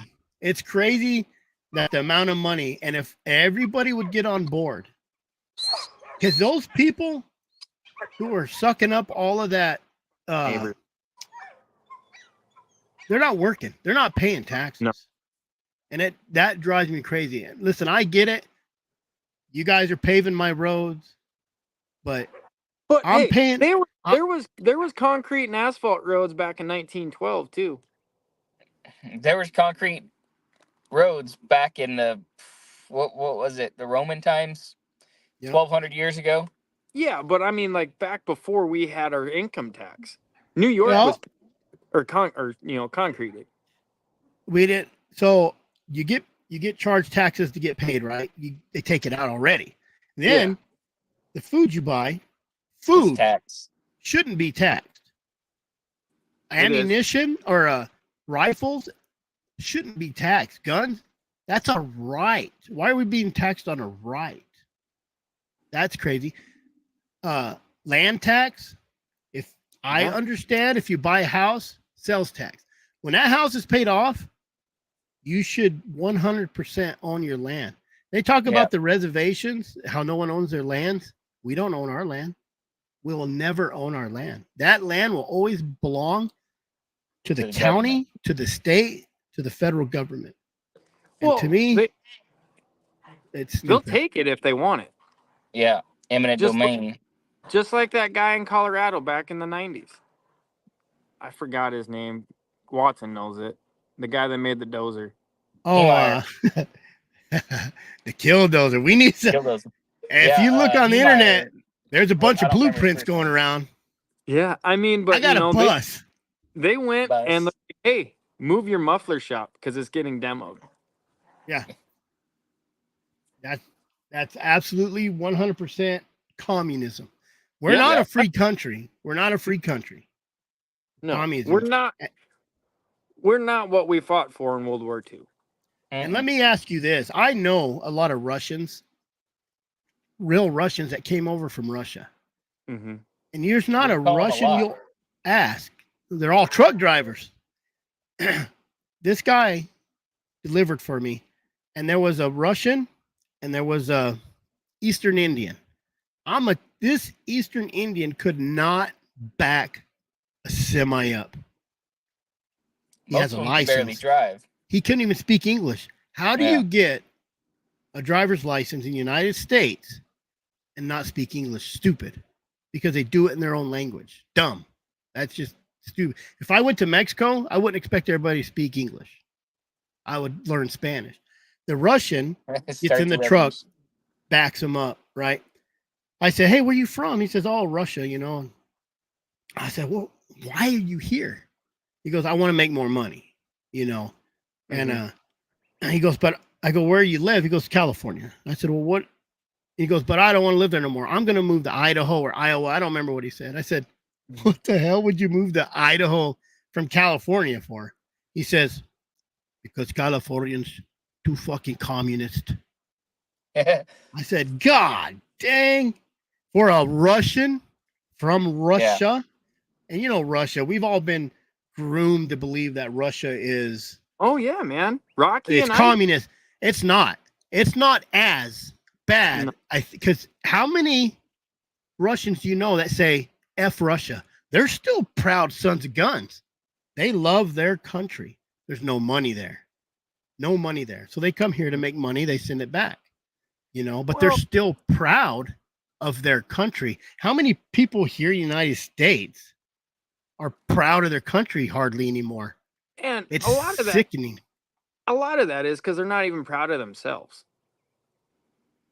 This is my biggest pet peeve, because I like to think we need to bring 1950s and 60s back. But you know, my grandpa was 98 years old when he died a couple years ago. He was born in 1924. Yeah. When he was working, he was a civil engineer. When he was working his jobs and flying all over the U.S., he put a suit and tie on to get on an airplane. And he clean shaved every day. He didn't have blue hair? Didn't have blue hair. How many people do you see not wearing pajamas when you get on a plane now? Oh, Walmart. Yeah, my grandpa, you didn't leave the house without without jeans on. You didn't wear shorts. You didn't. Presentable. You wore leather shoes, whether it be your Sunday best shoes or your work boots. You wore jeans. You wore your jeans and they were starched. Yeah. You're clean shaven. You didn't have scruff on your face. You were presentable. And nowadays, I like my beard, buddy. I know. You know what? I've been offered jobs at mines and big places. Yeah. And the first thing I say is, do I have to shave? They say, yeah. I'm like, sorry, I didn't mean anything bad about your beard. It was just all right. I get it. Yeah. No scruff or looking like you haven't done anything. Well, I don't look like I haven't showered in dreads and living in Slab City. You know what I mean? And that's just the deal. That's my biggest pet peeve is like when my wife, she travels for photography, and then I'll go with her every now and then if it's, just a 2-day deal. And I get on that plane and like there's only 6 people on the whole plane not wearing pajamas. Just wake Yeah. up and at least wash the dust out of your face. Yeah. Just be a little presentable. You don't have to wear a suit and tie, but just kind of be presentable. Have a little you can't bit of go. shame, Yeah. Yep. you know. You know. Hey, you guys can stop us anytime. We'll talk about hounds, but it ain't as fun. So, but it all leads back to hounds. It all leads back to these pukes with blue hair and pajamas that never been outside. And they're all fat and they're sucking off welfare. And, Yep. they're saying, don't body shame me. I'm proud of my 300-pound Dunlap 300 dust pounds covered and healthy. body. Yeah. Right? And it's All- like All these hippies. obesity is nothing no more. No. We're all anorexic. Well, look at the world's fattest man in 1890. You see 7 of them a day walking around. Oh, Yeah. on welfare. I went into a Circle K one time, and this Wow. was when they had the book. You remember the books? Yeah. And I'll be honest right now. I use food stamps because I would go down to the crackhead behind the jails and buy a $250 book of food stamps for $50. Yeah. When I owned a scrapyard, they would try to sell me their cards. I said, no. I said, listen, go get chicken. Whatever you get, I'll give you 50% of what the receipt says. And they would. They go buy 100 pounds of chicken, frozen chicken. I give them $50. Hey, man. Yeah. If they're just going to use it on sell it to someone else for drugs, probably for $20. And that's I don't pave like the nice neighborhoods. All those neighborhoods have new roads, so I get all the old neighborhoods. And It was never meant to be a career. Sometimes, listen, That's right. this guy, right, I haven't cut my hair shaved since Biden got elected. Sometimes people think I'm homeless. Go to any private investigator, and I've argued with my partner. I got a little partner that she just came on, and she's like, yeah, Armani suit. She's real dressy, and she deals with big people. And I said, listen, I have big friends that have a lot of money, and they know I'm very unorthodox. And when I'm hiding around or I'm following you, you're going to call the cops on me because I'm going to kidnap you or a stalker, that guy's a private investigator. Yeah, exactly. Dressed homeless and dug in people's dumpsters. Back in the day, you had shredders, right? Because everything was paper. There was a money laundering thing going on. I went in their dumpster. They had bags of shredded paper. And I pulled those bags out and I went back to my office and I sat there and we put those shredded paper together. That sounds taped horrible. them. And it wasn't the cross shred. It was the old days. Just shredded out plain. Stringy. Oh, yeah. So you just like a puzzle. And that's how we busted that guy. That 'Cause he sounds didn't- horrible to have to It go was. through and Well, that's put that all why. back together. That's why PIs make $75 to $100 an hour and cops make 36. Yeah. But and I don't got no one shooting at me too much. Too Right. much. Too much. Welfare was never meant to be a career. It's 100%. There's people that are literally, as their welfare starts to run out, they'll pop out another kid. If you, this is what I think. It's my opinion. This is how I would handle it. You get 6 months. That's it. And if you're on welfare, you get to go work in the factory for $4 an hour because you're getting food stamps. If you don't work at least 20 hours a week, guess what? You don't get your food Public stamps. service. Uh-huh. Yeah. Going out there picking up trash along the highway. You're going out there scrubbing off graffiti. You're going Yep. out there, whatever, helping clean the public park, right? Hmm. That's what you're doing to get welfare. It's You want to really get going? I call it the stray dog effect. What welfare is? It is. Oh, But yeah. you want to really get fired up? Prisoners. Why do you get to sit and watch TV and lift weights? You should be on a chain, or you should be making big rocks in the small rocks with a hammer Absolutely. Hard all labor. day long. That's what All it should day be. long. Mhm. You remember that old time movie Cool Hand Luke? They were Shit, roasting Oh yeah. back in the day. You know, they were They were fog sealing Some roads and throwing info. peacock on top of it. I Yeah. burn him. You know what's crazy now is everybody likes this whole, they keep everything on their computer. Oh, here comes the feds. I'm going to delete it. Mm-mm. Nothing ever gets deleted. Well, 100%. Pull a Hillary Clinton and smash it with a hammer. Hillary lost 30,000. No, it didn't. It went No. through a server. It went somewhere into this little web of internet, and somewhere it's imprinted. Have you guys ever watched the Sean Ryan podcast? Mm-mm. I mean, I've heard of him. I watched a couple episodes. I don't watch it like all the time. He had a high tech guy that worked for the CIA. The one catching pedophiles? Tall, skinny guy? Yeah. And you know your Roomba that you can turn on with your Oh, yeah, phone? I heard that. Yeah. He said it had a Chinese it would upload to his sending Alexa. a receiver on there. Yep. He's like, instantly the Chinese can listen to your house. Yep. Hey, all these people who have your phone. This is no lie. Me and my wife got an argument about something. The next day, all this wife stuff. I was sending it to her saying, I wonder where they get this from. Coming on my phone. Like you go to Facebook is the worst one. Go to the reels. Go to your wife and tell her anything you want. Tell her you don't do the dishes enough. Yeah. You'll start watching reels that will say how to get your wife to do dishes or weird stuff. It was crazy. Yeah. Yeah. You know how they catch people in Game and Fish? Tracking your phones. They go to the towers. There was a guy who shot a coyote, right? Went home. Game warden show up and say, hey, did you shoot something over here? He goes, yeah, a coyote. He says, no, that was a wolf. He didn't know. He thought it was a coyote out there. But because his phone, that's what they do.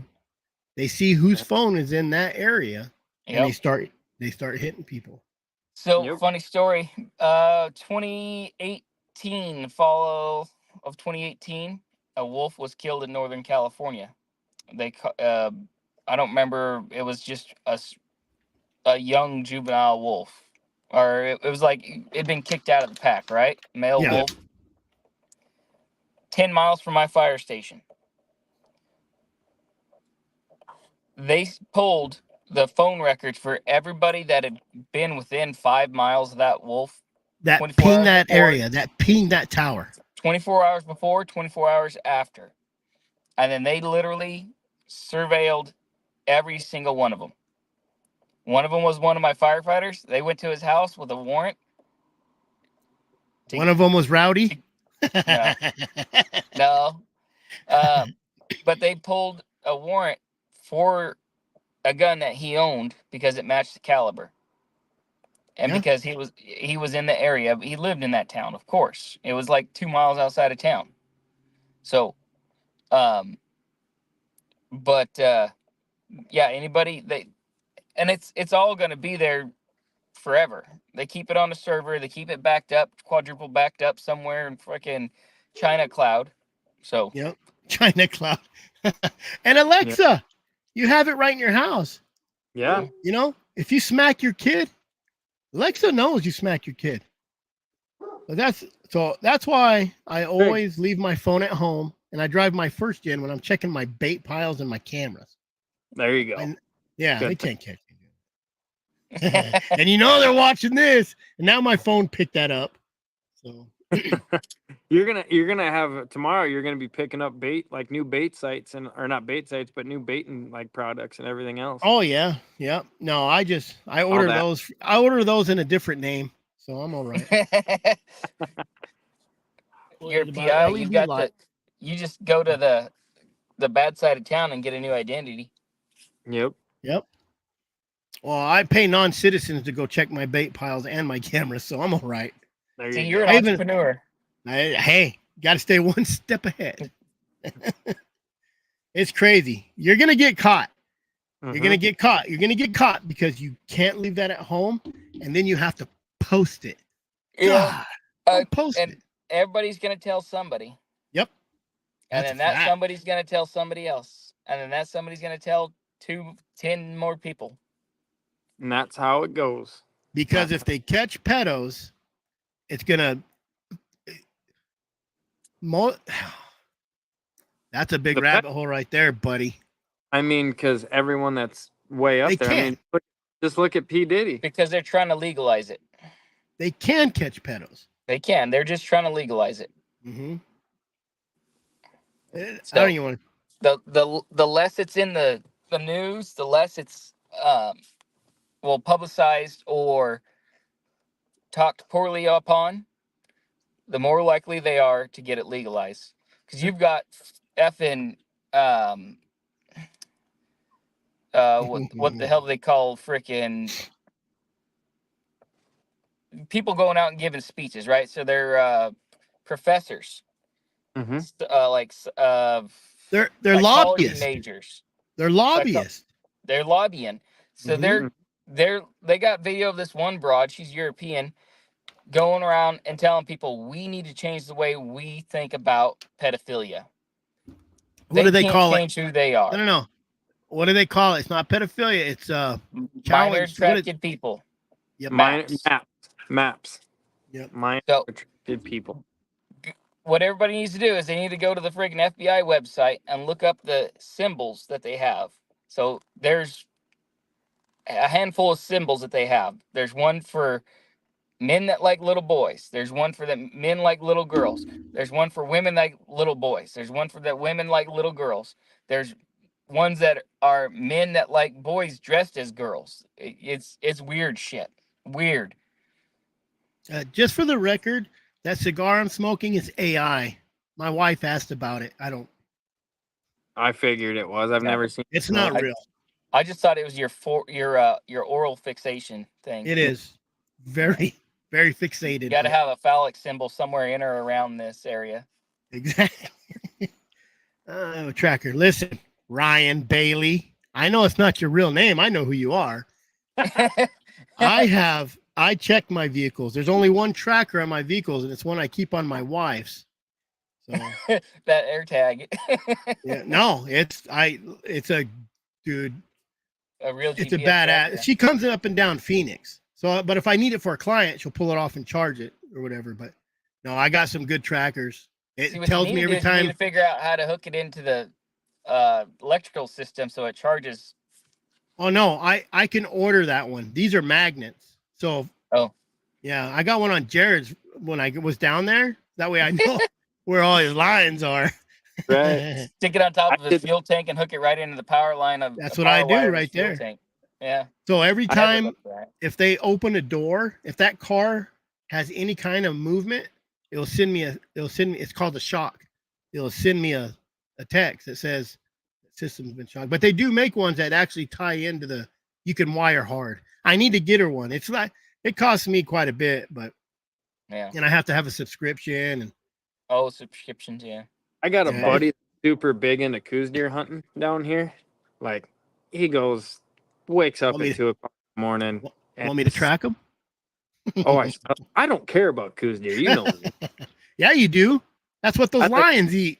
That's right. But I like screw with them, so I put one of those AirPod thingies and I taped it to the bed of his side by side. Oh man, he called me because he shoots a good coos buck every year, and he's all, Jarrod, they're tracking me. I knew it. I found them. I got this little AirPod. I found this AirPod. I taped it with electrical tape in my bed of my side by side. I knew it. I knew someone was on to me trying to follow me around. That's funny. It's fantastic. Oh, You know, man. I had a Coos deer season. He started doing zigzags in the desert and all this stuff. He's like one of them old miners getting all paranoid. Yep. someone Someone's following gonna him. find my mine. Yep. Yep. That reminds me of a story. I had a tweaker used to live next to me. I had a house down here where I'm at, and he lived next door to me. And I knew he's a tweaker, and I would let him plug his power into my well, and he would do a little work for me here and there. And one day I went out. I crawled under my truck. I'm like, man, am I leaking? I didn't know. I smelled gas. I turn on my truck, and I see that it's like half a tank, not a 3/4 tank. I crawl under, looking around, and there's a screw in my tank. He would take that screw out, fill up his gas.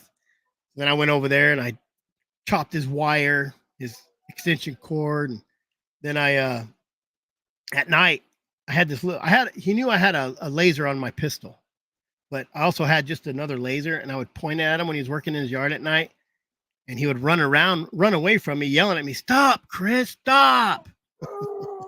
I don't know why that story reminded me of it. So that's kind of like about hounds, sort of. Yep. What is this? Back in the beep beep collar days, my buddy was playing around with his collars and left a magnet out of one and had them in the girlfriend's car and got nailed for stalking her. Oh my God. Yeah. You know, here's a story with a tracking collar. There was a guy up here. He lost his dog out in the middle of nowhere. It was way down Alpine, Unit 27 there. Yeah, that's a big unit. 6 months. One day he's running down the road and his box starts clicking. He's like, what the hell? He's watching it and it's getting stronger and stronger and stronger. And he's coming up to this ranch house right there. It's like pop, pop, pop, you know. He goes, not here, there's this dog, his hound in the yard.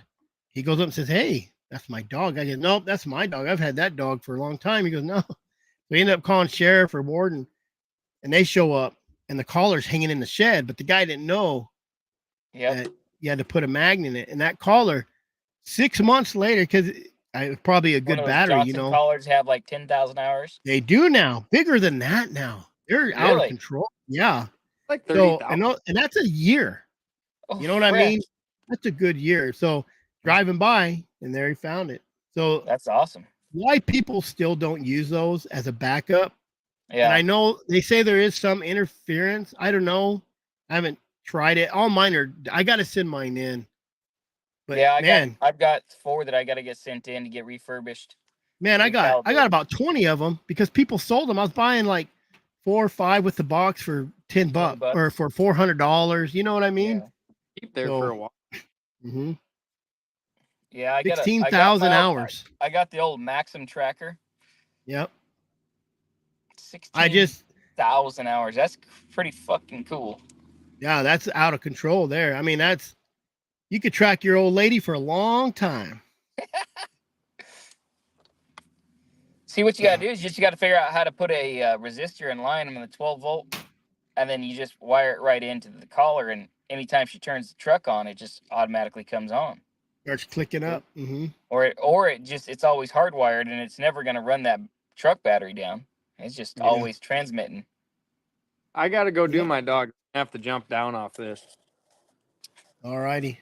Shoot, we've been on. Go feed them buggers. All right. I'll talk to you guys later. See you Thanks later, for coming on, Jared. See ya. Jared. Damn, Jared. That's a good kid right there. Yeah, I like Jarrod a lot. He's a pretty good guy. Yeah, he's funny. I went down there hunting with him, and they broke down in that buggy of the clients. And so we were pulling them out of there, and the dad jumped in with me, and he's like, that guy don't eat. He don't drink. He's like a camel. He don't drink water. You know, end of the day, he's popping a beer, and that's it. I like it. Yeah. West Coast Slim. I heard that. I've heard about that. West Coast Slim. Yeah, there's West Johnson, Coast? West Coast. There's what's the other one? Maverick. You also do it? I don't know. There's another one. It starts with the M. Maverick. Gosh dang it. I was just listening to one of the podcasts on the way into work this morning, and there was a guy out of Tahlequah, Oklahoma, that's refurbishing collars and stuff. Red Fern Hound Supply. Huh. There's I hunted with a guy when I first got my 220 back in like 08-ish, whatever, and he had the telemetry still, and he would point that out there, and he'd say 300 yards.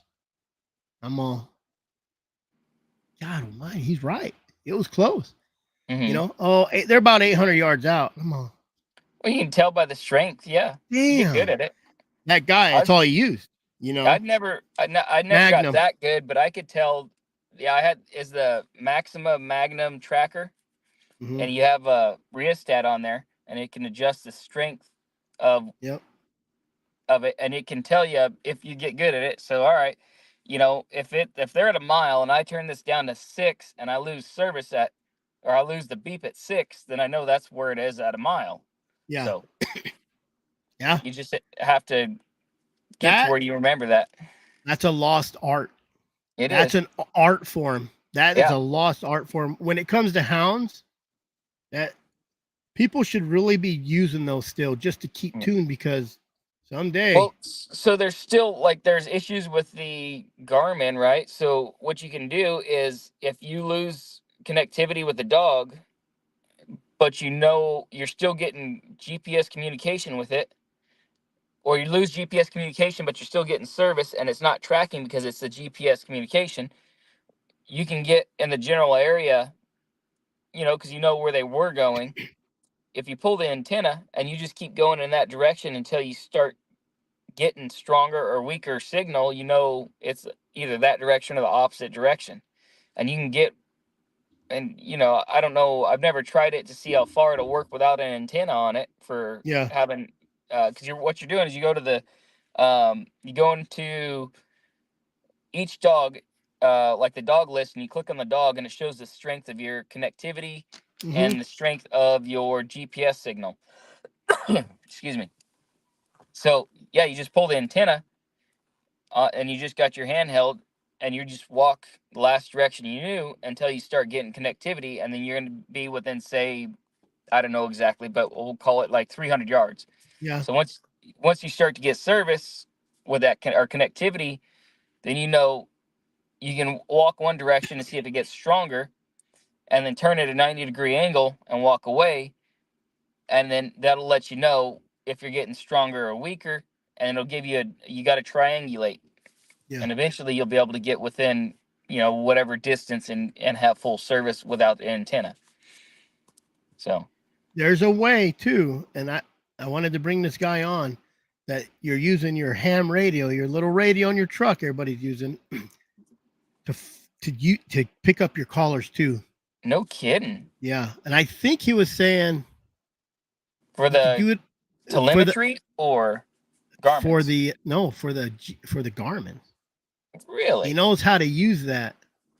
He's kind of a nerd. Love the guy. Yeah. But he's smart as a whip. So he's probably listening right now, and he bailed on me because I'm not his best friend no more or something. But he's smart. I'm pretty sure it's a GPS. He knows how to take your radio, and when you're done and out, nothing, you can, because that does send out a signal too. Yeah. And he knows how to do that. I would love to get him on here to kind of go over that just in case. Heck yeah. So is he doing it off a GPS, a standard CB radio, or No, is it a no, ham radio? It's the like the Yaesu, what is it, 900, whatever, 9800. It's a little ham radio, Okay.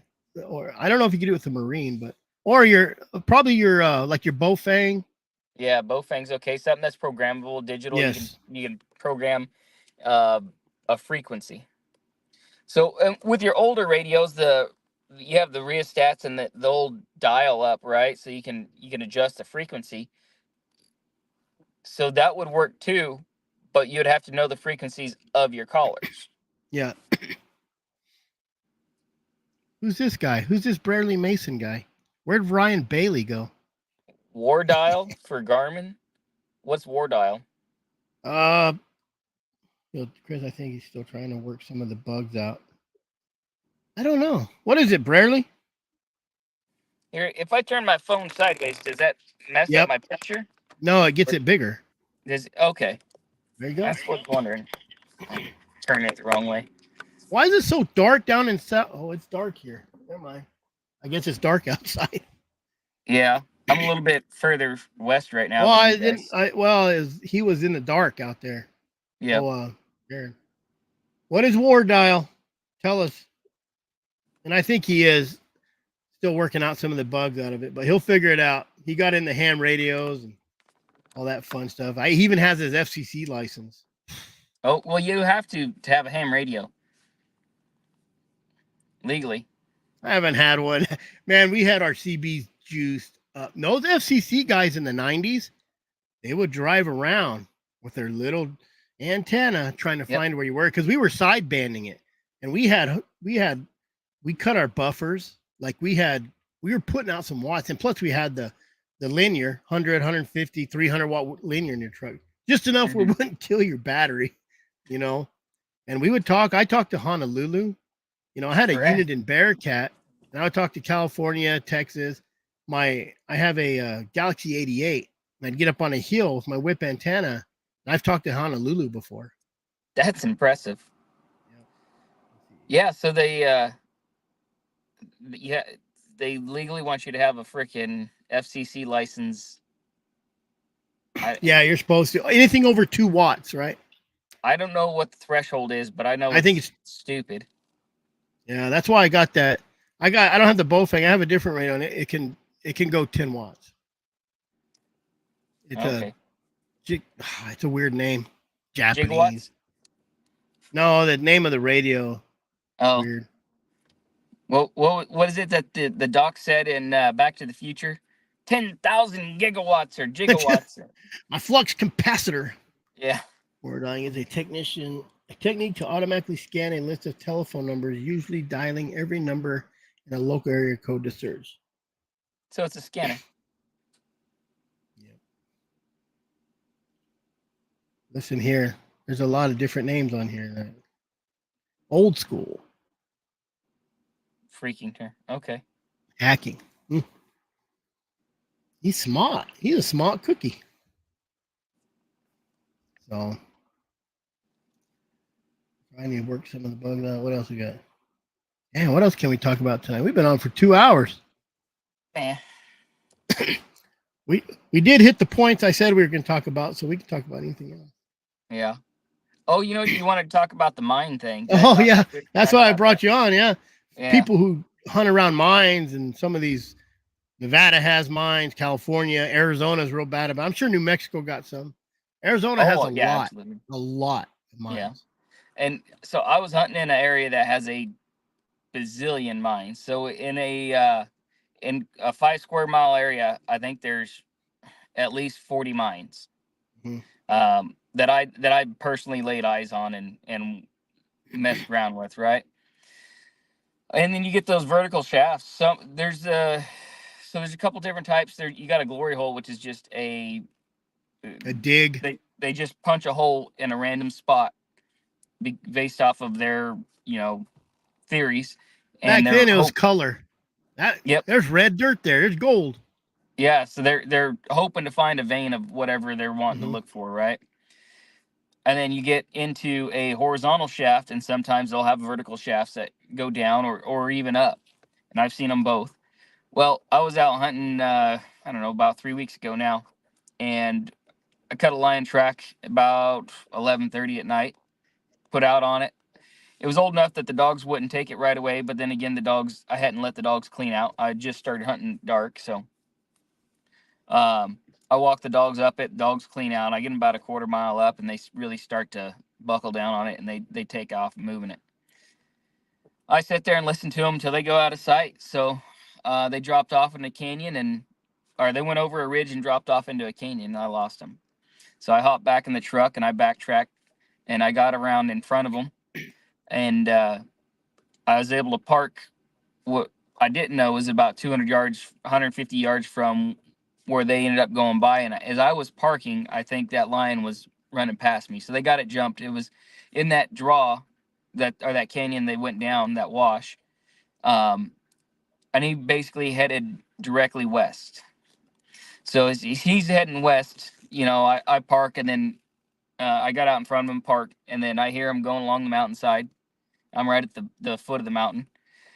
I never did see him, but then I go up to where the dog's running through, and I cut his track, and he's up and moving. I got him jumped. And then I listen to him until they go out of hearing. So about another mile ish, I hop back out on the road and drive around, get in front of them, and I'm looking for, or trying to get connectivity, because when I last heard them, I lost connectivity, or last spot I heard them. And I thought that they had, because it was right on the tip of a ridge before it really dropped down. And I never did get connectivity again. And I'm looking around. I look at my map, no mine there, right? I look at my Onyx. I look at my my Garmin. I look at the Explore app. Nothing shows a mine there. So then I hop on. I find a spot where I got cell service, and I hop on Google Earth, and I'm able to pinpoint through GPS location or coordinates. I find that same exact spot, and I can see the mine. I can see the tailings coming out. So I drive up to the bottom of that ridge and I hike up it. As I'm getting up there, I find a couple of my younger dogs. They come greeting me, right? And I'm 100 yards from the mine. But I didn't know it was a mine, or I didn't know they were in the mine for sure. So I'm looking around, and as they come to me, they turn and they run down a little finger ridge about 100 yards straight to a vertical shaft. And I start running down there because I could see the BLM. They'd fence everything off and put barbed wire around it, all the old mines, the abandoned mines. I go running down there just freaking out, and I start looking in it at the dirt and everything, and I look down it, and there's no tracks leading in it. So now I'm a little bit relieved, right? And then so I'm looking at the Garmin going, where the heck are they? Where did they go? Nothing. And then so I start hiking back up to where I'd first seen those dogs. And now we're at about 1 o'clock, 1:30 ish. And then I start hearing this noise and I can't place it. And it sounds kind of like a nighthawk or a screech owl, way off. And I'm like, what the heck is that? It doesn't sound like one, but it resembles one somewhat. And as I start walking up this ridge, it gets a little bit louder and a little bit louder, and until eventually I'm standing there. It took me about 30 seconds to recognize it, and it's a dog bawling underground. That real deep. Yeah, and I mean, it kind of sounded like a cross between a red tail hawk and a seal. It's about the best way I can describe it, right? So it totally threw me off. Yeah. And so I found the only mine I thought was there, and they weren't in it. So then it took me a couple more minutes to pinpoint where it was coming from, and it was across the draw. So I was on a little finger ridge, and it was a couple 100 yards across the draw. There was another mine that went into the side of the mountain. So eventually I start finding all the tracks, and I'm able to get closer and find it, and I find the pad, and I get up to the front of it, and then I can clearly hear the dog. And I'm looking around and I'm counting dogs, and I'm missing two. The one dog that was barking inside heard me talking to the other dogs, I guess, and or at least he come out and checked and met me at the entrance. So I know now I've got 6 out of 8, my 8 dogs, and it's quiet inside the mine when this one dog comes out. Then all the dogs will go in there and they start barking, and then they come out to see me. And I'm just, where the heck? I'm just praying that this lion didn't kill my dogs in the mine, right? Get in a fight in the back of this sucker and kill him. So as I'm walking in, I look up and I see my dogs make this weird pattern inside of it, and all of them did it. And as I'm getting closer and closer, I start to be able to see what it is. At about 50 foot from the entrance is a straight mine shaft going down, and it's at a 4-way intersection. And the dogs are going around it on the right-hand side, going across it at the back, and then going to the left side of that 4-way entrance or 4-way intersection. And then they'd start baying, or barking, treed, and bawling and going nuts. So I get up there and I look down, and I don't see nothing. I just see the bottom. Well, I didn't look straight down. I just looked at an angle, and what I thought was the bottom was the far side of it. And Yeah. I Like didn't a actually ledge, see the had it bottom. like a ledge in there. Yeah, well, it wasn't exactly straight up and down. It kind of sloped where they're following that vein. So until I got around to that left side of that intersection and looked back, I couldn't see the bottom. So then, and at that point, I glanced down. I didn't see any dogs, and I just went to the lion, and I figured out what was going on. So at about another 20, 30 feet was a second intersection, a four-way, but it was kind of like a off-shaped X. Um, the left side went about 10 or 15 feet and it stopped. The back went about 10 or 15 feet and stopped. But the right side went and curved and went out of sight. And then at about 5 foot from the intersection was another shaft going down that was about, I don't know, I call it about a 6 foot across, but about 10, maybe 12 foot deep. And it even kind of sloped. So I was like, okay, if for some reason I have to cross it, I can get across it. And as I'm looking down at this sucker, I hear a freaking snarl and a hiss and rocks flying, and I about crap my pants, backed up. And on the other side of that shaft, where it turned, was about 3 feet past the mine, past that vertical shaft. And then I just see a lion coming at me. So I as fast as I could, I swapped hands with the light because I'm, right-handed, had it in my right hand, and should have known better. Turned out it was just a bluff charge, and I backed up, about frickin' fell over backwards trying to get out of there. Dogs and Wait, you were by yourself too?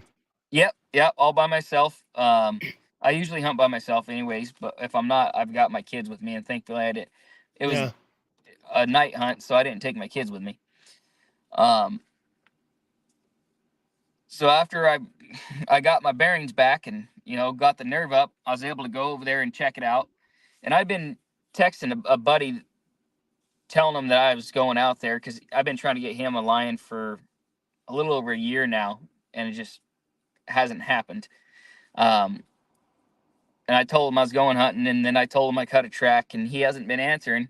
So it's about 2:30ish, and I'm trying to get him to answer me. So I backed out, and I'm looking down. And now I go back to that first vertical shaft, and I look down, and I see that there's a hole in the bottom. And it took me a minute to realize what was going on.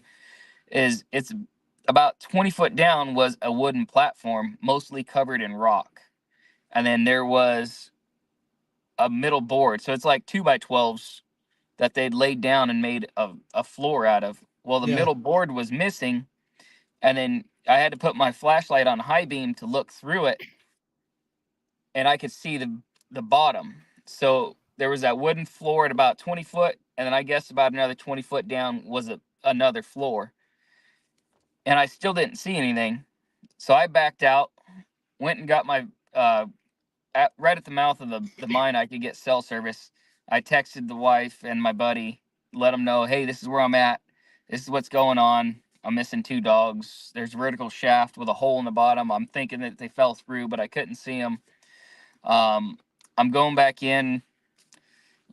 This is the GPS location of the entrance of the mine. Trucks parked here, blah, blah, blah. Yeah. I go back in there. Dogs are still baying that lion at the back of that shaft. And all I can, I'm sorry. Once it did that bluff charge, it backed up, and all I could see was half its face. And no matter where I moved, it would just stay there, so it could only see me through its left eye. But the rest, everything else is behind the wall as the shaft curved. So I go back over there and make sure he's still there, and he does the same thing again. I back up, and I'm looking for these dogs now. And eventually I see a tail move. And then I realized that this is down in the bottom. At the very bottom, all the way through that hole to the second floor. So 40 foot down, I see what I thought was a tail. And eventually, then I see a head, and both dogs had fell down 20 feet, hit that first platform, and then fell through that hole another 20 feet to the very bottom. And so now I'm just like, what am I going to do? And I'm looking, the dogs are up and moving around. I don't know if they got knocked out from the fall or what happened, right? I just know eventually I was able to see them. And they seem to be up moving around. They're doing good as far as I can tell. So I go back out of the mine, send another message to wife and a buddy and let them know, hey, I've got 2 dogs down a mine shaft.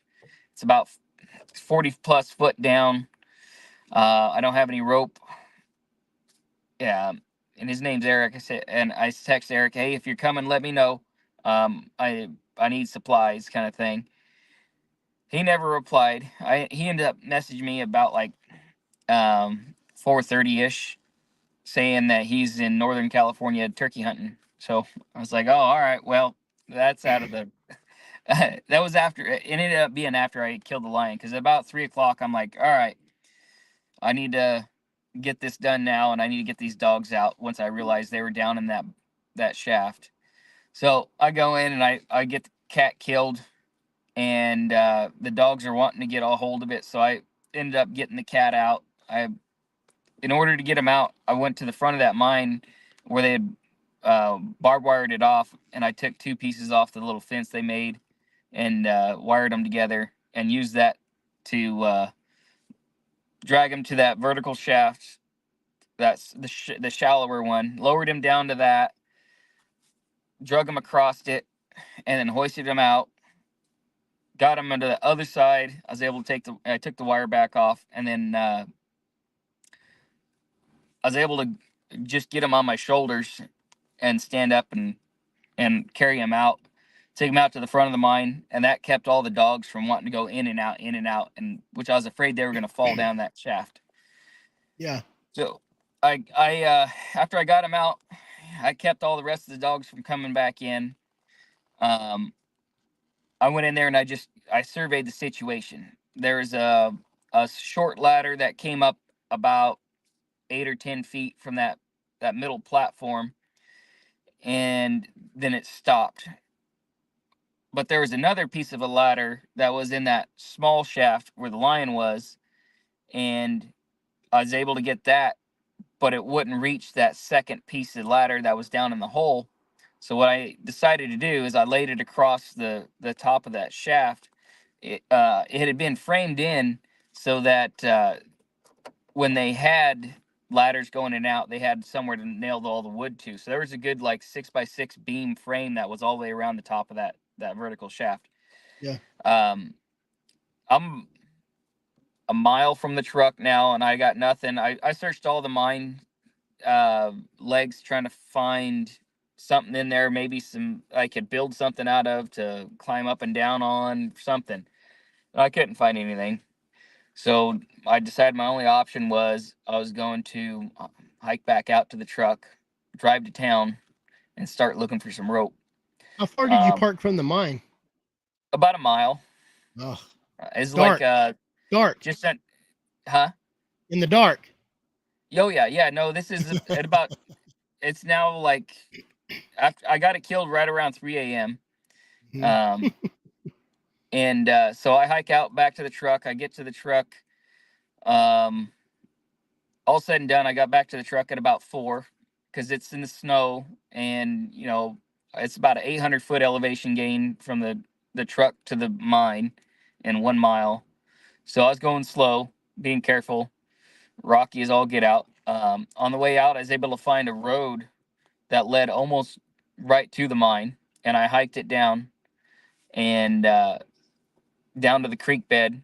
The creek bed was an old ATV road. Where I had parked the truck, there was flash floods earlier last year that dropped the whole creek bed like 6 feet.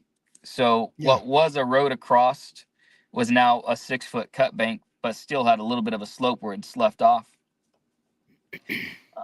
So I hiked back out to that, and I realized I was able to drive most of the way to the mine. Got back to the truck at about 4 o'clock, drove to town. It was 30-something miles, and hit a truck stop, and they had some rope there on the shelf. Ends up being that black and orange poly rope that you use to tie down tarps and shit. Oh, the stuff that gives you splinters. Once it dries out and sun rots, It's real starts giving you coarse. splinters. Yep, that's the stuff. So it's brand new in little tight rolls. So I grabbed 4 rolls. They're 50-foot rolls, and so now I got 200 foot. My plan is when I get back there, I was going to tie 2 links together and then drop and tie it off somewhere in the mine and then drop the end down. And that would be my rappel rope. But once I got there and I reassessed everything, so then I drove back and I drove down. Back where I'd parked originally, the bank had sloughed off. So I just drove off that with a truck. And, as it goes down, it nosedives and gets up high on the back end and slides sideways a little bit, right? Because I wasn't straight, but didn't roll, of course. And I was able to just drive out and up that creek bank, doing a little bit of rock crawling over boulders and crap to get up to there. And I got back to there a little after 5. So I thought, it's dark. I'm gonna stop. I'm gonna take a nap. The dogs Gonna be light soon. Yeah, it's gonna be light soon. I'm gonna need the light. I don't want to drive up this old mine road in the dark, and then with no sleep, try to rappel down there and get these dogs. So I took about an hour long cat nap at the base of that road. Ended up having to air down the tires to make it up because of the wet, sloppy snow. But I was able to get up there. There's a couple spots where the rocks and stuff had washed down, fell down in the road. So I had to clear rocks out. I had to shovel some dirt off so that I wasn't off camber so much that I had to roll off the side of the frickin' mountain. And then I was able to drive like 20 yards from the mine eventually, which I was pretty happy about. I didn't have to drag the line all the way down, so I was able to just load it up into the truck afterwards. But I tied off at the base of one of those T-posts at the front of that mine, and the reason is that if you tie to the top of a T-post, right, you can wiggle them. So if you tie to the base where it's right at the dirt, it's harder to pull that T-post sideways through the dirt than it is to bend the top over. So found a good anchor point, tied off at the base, got in there at the end of the rope, tied a second length onto it, and then about every 18 inches, I tied a knot into that second length of rope before I dropped it down into that mine. And the thought process with that was it's something to grab onto with being tired and not eating and being dehydrated and just, wore out. It'd give me something else to hold on to as I'm trying to pull myself out. That way, when you fall, you know how many knots you're going. Yeah, I'm down 20 knots or 18 inches apart. 20 knots an hour. I fell. Yeah. So and then I tried, before I even went down there, I tried making a lasso and getting it around the dog's neck to be able to pull him up. But due to the angle of the shaft, when I dropped the rope down, it ended up hitting the back side of the shaft and it wouldn't go straight down to a dog. So it was just rubbing the side of the rocks at about 20 foot. So then I devised a plan that I'm going to have to actually rappel down there. I took a wrap on the leg of the four-way intersection that the line had went into is where I had chose as my best point to go down from, because that would be the side with the slope on it and not the side where it was undercut under you. And that would allow me to be able to at least stand up and put my feet on the rock to assist myself to get out. No harness. No harness, no. So, no carabiner. Nothing. It was just rope. Belt loops and rope. Yep. So I should probably also say that I'm confined space certified, and I've taken rope rescue courses, so I know my way around ropes. Don't try this at home, people. Yeah, I don't recommend it. So I built what we call a hasty harness. Is basically a improvised harness. It goes around both legs to distribute the weight, and then a loop around your waist to, in the event that you go inverted, you don't slip out. Yeah. So it's like a belt along with leg straps. And then I took a wrap around the frame. I went behind myself on my left side because I'm right-handed.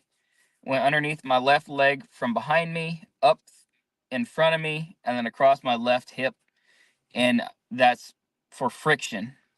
And then I held it in my right hand, and I would push it behind myself, and the harder you push it, the more friction you create, and it stops you. If you want to descend, you let it slip through that hand, and you feed it down between your legs at whatever speed you want. But then you also hold on to that other side with your opposite hand as a secondary brake, so that you're controlling your speed as much as you can, and you're just feeding it. So I'd give it like 3 inches with my right hand, and I'd slide my left hand down 2 or 3 inches, and I'd feed it, right? So I'm constantly working it to get myself down slow and controlled. I got down to that platform. I had another length of rope that I had looped across the top, and then I was able to, so it had about a 10-foot tail at the top that kept it from falling all the way down. I'd looped it over that Hey, other piece of ladder. real quick, where was the lion? Did you already get it out? Was it higher? It was in that ground First level little- floor, first yeah. floor, yeah. So I'd already killed him, and then carried him out to the outside of the mine, and he was laying out there in the front. And then so I got to that middle platform.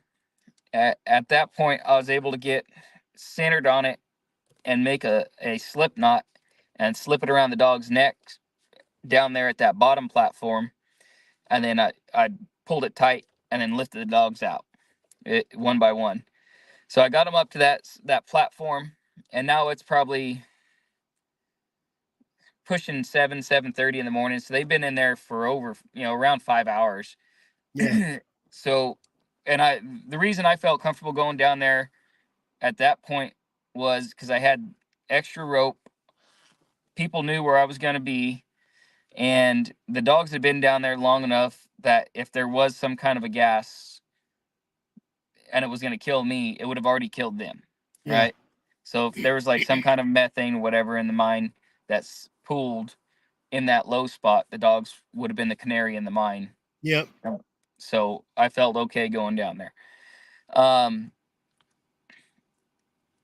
them up to that platform. I was able to find enough wood because there was a little side room on that was probably a 15-foot deep by about 8-foot wide side room that they had followed another vein, I guess, and chunks of wood in there.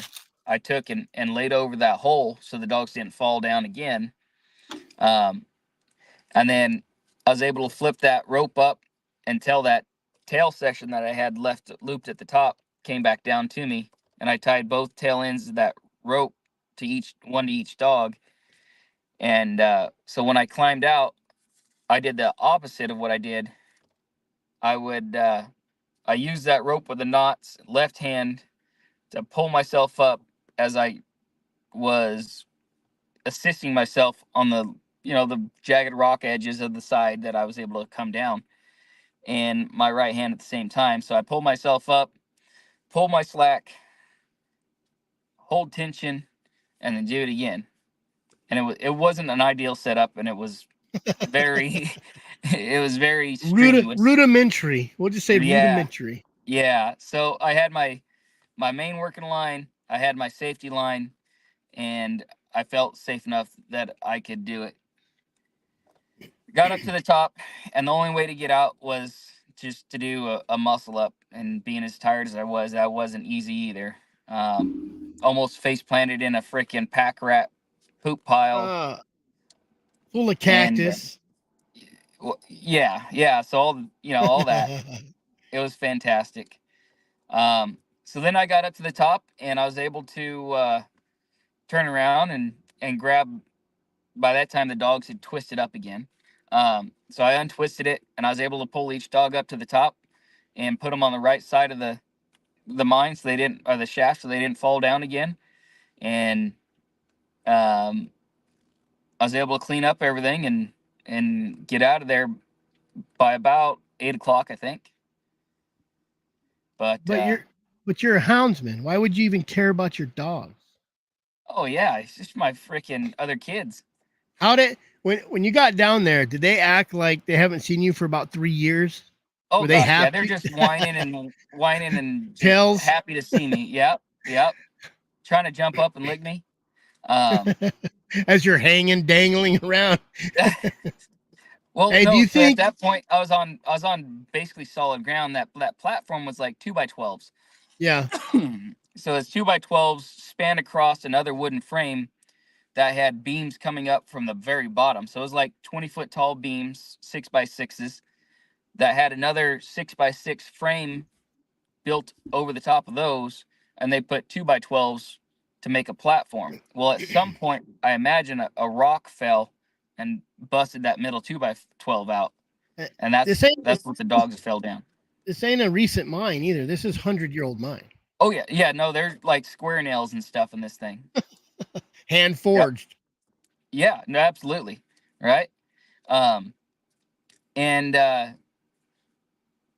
yeah, the dogs were ecstatic, just hadn't seen me in a couple hours, and they thought I'd left them for dead.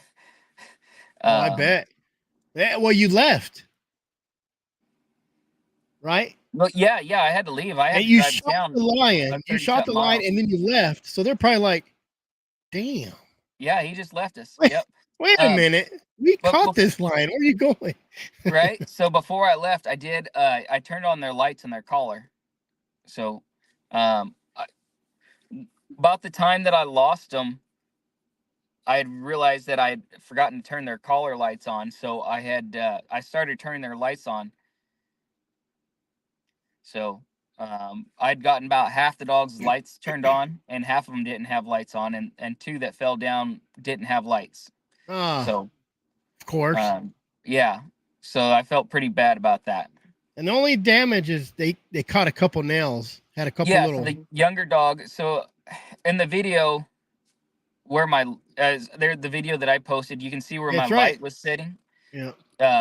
It was on top of what would have been the north side of that hole, and it's 2x12 sticking up, and there's some, big old freaking 3/16 inch thick nails sticking out. And I think when one of the dogs fell down, he hit a couple of those on his butt, so the back of his thigh had perfectly spaced out like 3 holes Oh, that matched up to those nails. Other than that, that was it. And maybe he did it when he was trying to get out. I don't know. So oh yeah. You can check out the video. If you go to YouTube, look up Rowdy Houndsman, and you have a somewhat video on there. yeah, it's a pretty crappy video, but Hey, I mean, by you get yourself. the gist of it. Yep, by myself. It's middle of night. I'm exhausted, and I try to, at least show some of it. People, Right? you'll get the understanding what's going on. Oh yeah. Right, Missy? I know. We heard this Monday night, and it feels like I'm hearing it all over, like for the first time. And then what we'll do is get a video to we'll get you on when you remember you was talking about putting a pack together. Once you do that, Yep. we'll get you on and go over what you have. Yeah, I'll do that because I'm gonna look for some rock anchors, and I forget what the rock crawlers call them, but they're the thing that you can stick in a crack. Yeah, And then concrete. Someone said it the other night. But you can go as mild or wild as you want, right? So you can go as far as having a battery powered roto hammer, drilling holes in rock and putting eye hooks and all that. Well, these mines, I've been in mines. I used to jump mines. That's what me and my dad did. We'd go down and get minerals out of mines. I've been in an 800-foot mine when I was 16 years old. 200 foot of it was ladder because we only had 600 foot of rope, But some of these mines, that's hard to do because they're crumbly. They're weathered. The rain, So when they blew it out, they fractured the rock. Kind of crap. Tough. So I want to get some of those crampons or clampons. Maybe that's what they are. I'm not sure. I thought those were like for ice. So, I thought somebody said they said the name of it the other day. Yeah. I don't know. Once you get it together, we'll do a little video on it.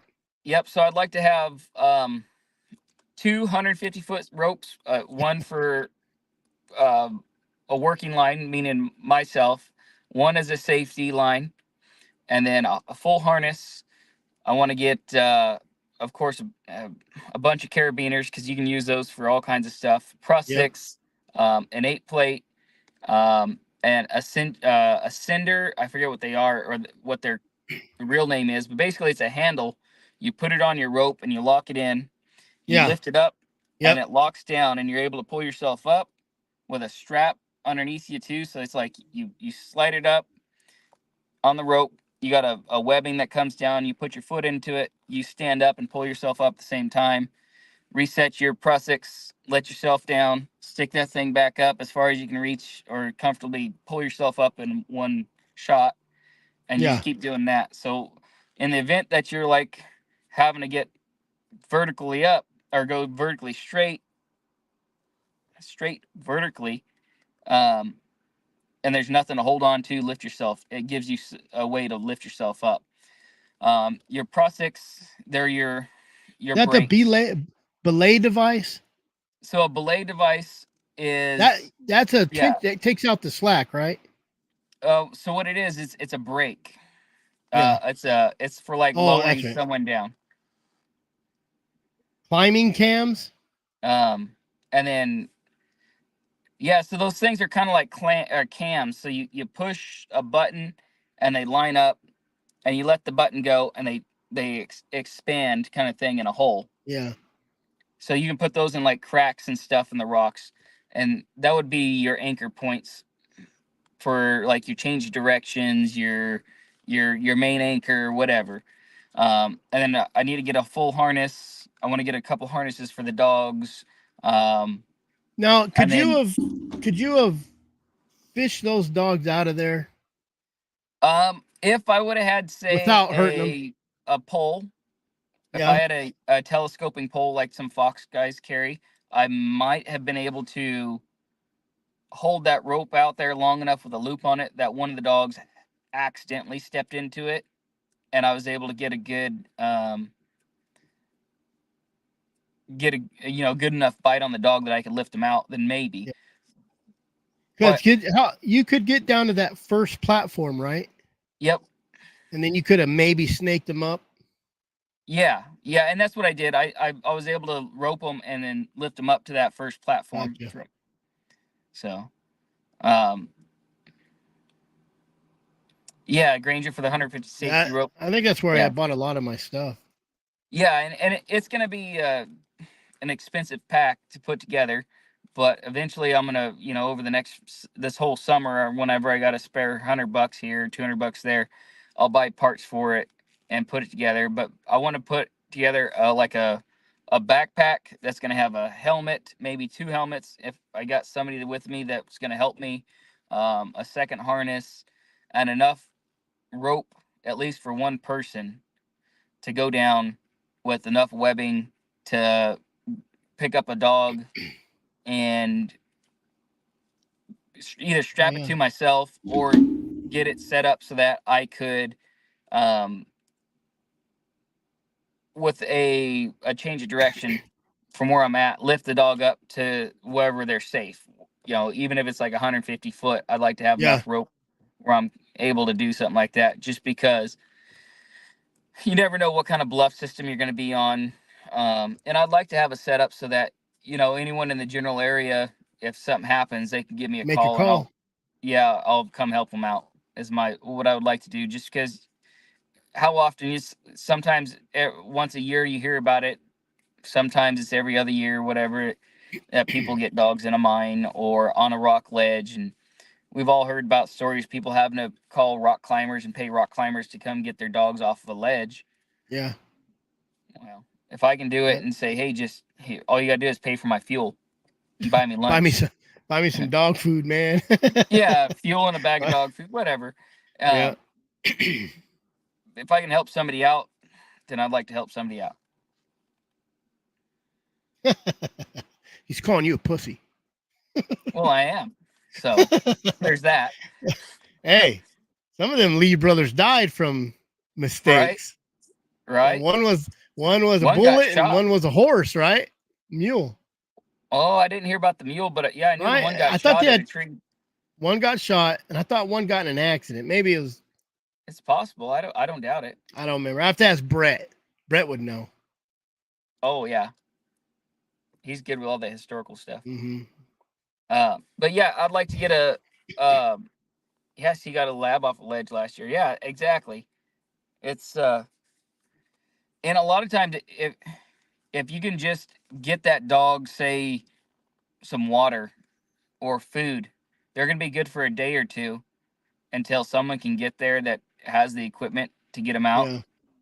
Yeah. And that may be into the scenario or something if I ever get called, because I got work and stuff. It's hard to get away from work, Yeah. especially when you work so far away. And I'll just say, hey, if you can lower a couple buckets down there, put food in one and water in another. Yep. At least get them some food and water, and I'll be there. And keep it. Yep. Keep it on the rope, put a little tension on it so they can't knock over that water. Exactly. If Yeah. possible. If possible. Yeah. And that way, at least someone that's got training is doing it, and not someone taking risks. Not someone that has some 50-foot rope from Ace Hardware. It's a truck stop in the middle of nowhere. Yeah, because it was 3 a.m, right? Yeah. 4 in the morning. Yeah. But So. and if it had been used rope, I wouldn't have done it. The only reason I did it was I read the label on the rope, and it was adequate for my 160-pound butt to use, and I doubled it over and everything. So, Heck of a story. You can see it. You can see it, guys. Let's go look up Rowdy Houndsman on YouTube. yeah, it's my latest video. Yep. Well, Rowdy, it's 11:30 back east. Everybody's trying to go to bed on us, sissies. Shoot, I don't blame them. What is it? 8:30 here. Yeah, thanks for listening to us ramble on about nothing. About trucks, pavement, government, Illegals, government, illegals, commies. druggies, welfare recipients. We hit the whole gamut tonight. We got a little bit of dogs in it. Yeah. So, well, Rowdy, I appreciate you coming on. Yeah, buddy. Appreciate you having me on. Go do something else dumb this week so we can have you on next. Yeah. We're looking forward to it. Right? What's the newest drama? Yep. You know what I'm gonna try to do? So not this weekend. Next weekend, I'm going down with Brett to Douglas. Yeah. I'm gonna try to talk him into doing a live down there Saturday night or something. Yeah. So I don't know. It's an idea. So guys, keep an eye open for it. I'm gonna take my internet down there. I got me some Starlink mobile. That's awesome. I didn't know they did that. They do. It's all it is. It's a different plate that you just set down. So. Oh, okay. All righty, Rowdy. Yeah, man. Have a good night. Thanks everybody. For the story. All right. All right. Bye. All right, guys. Monday, I do interview stories and tales with Brett. I don't have no videos coming out because I've been busy trying to make $1. I don't got nothing else really going on. Thanks for everybody for coming, listening to us ramble on. Going to Panda Express to eat after this. Never a dull moment. We don't even know where we just start talking, man. All good stuff. Thanks, guys. Appreciate it. I'll try to be back next Wednesday. Work's kind of got me all over the place, so I'm trying to make a video. Trying to work on my bus. Trying to run my dogs. But I'm the bear camp in Idaho. I need to get up that way. Do some interviews. You guys have a good night. Thanks for stopping by. Appreciate it.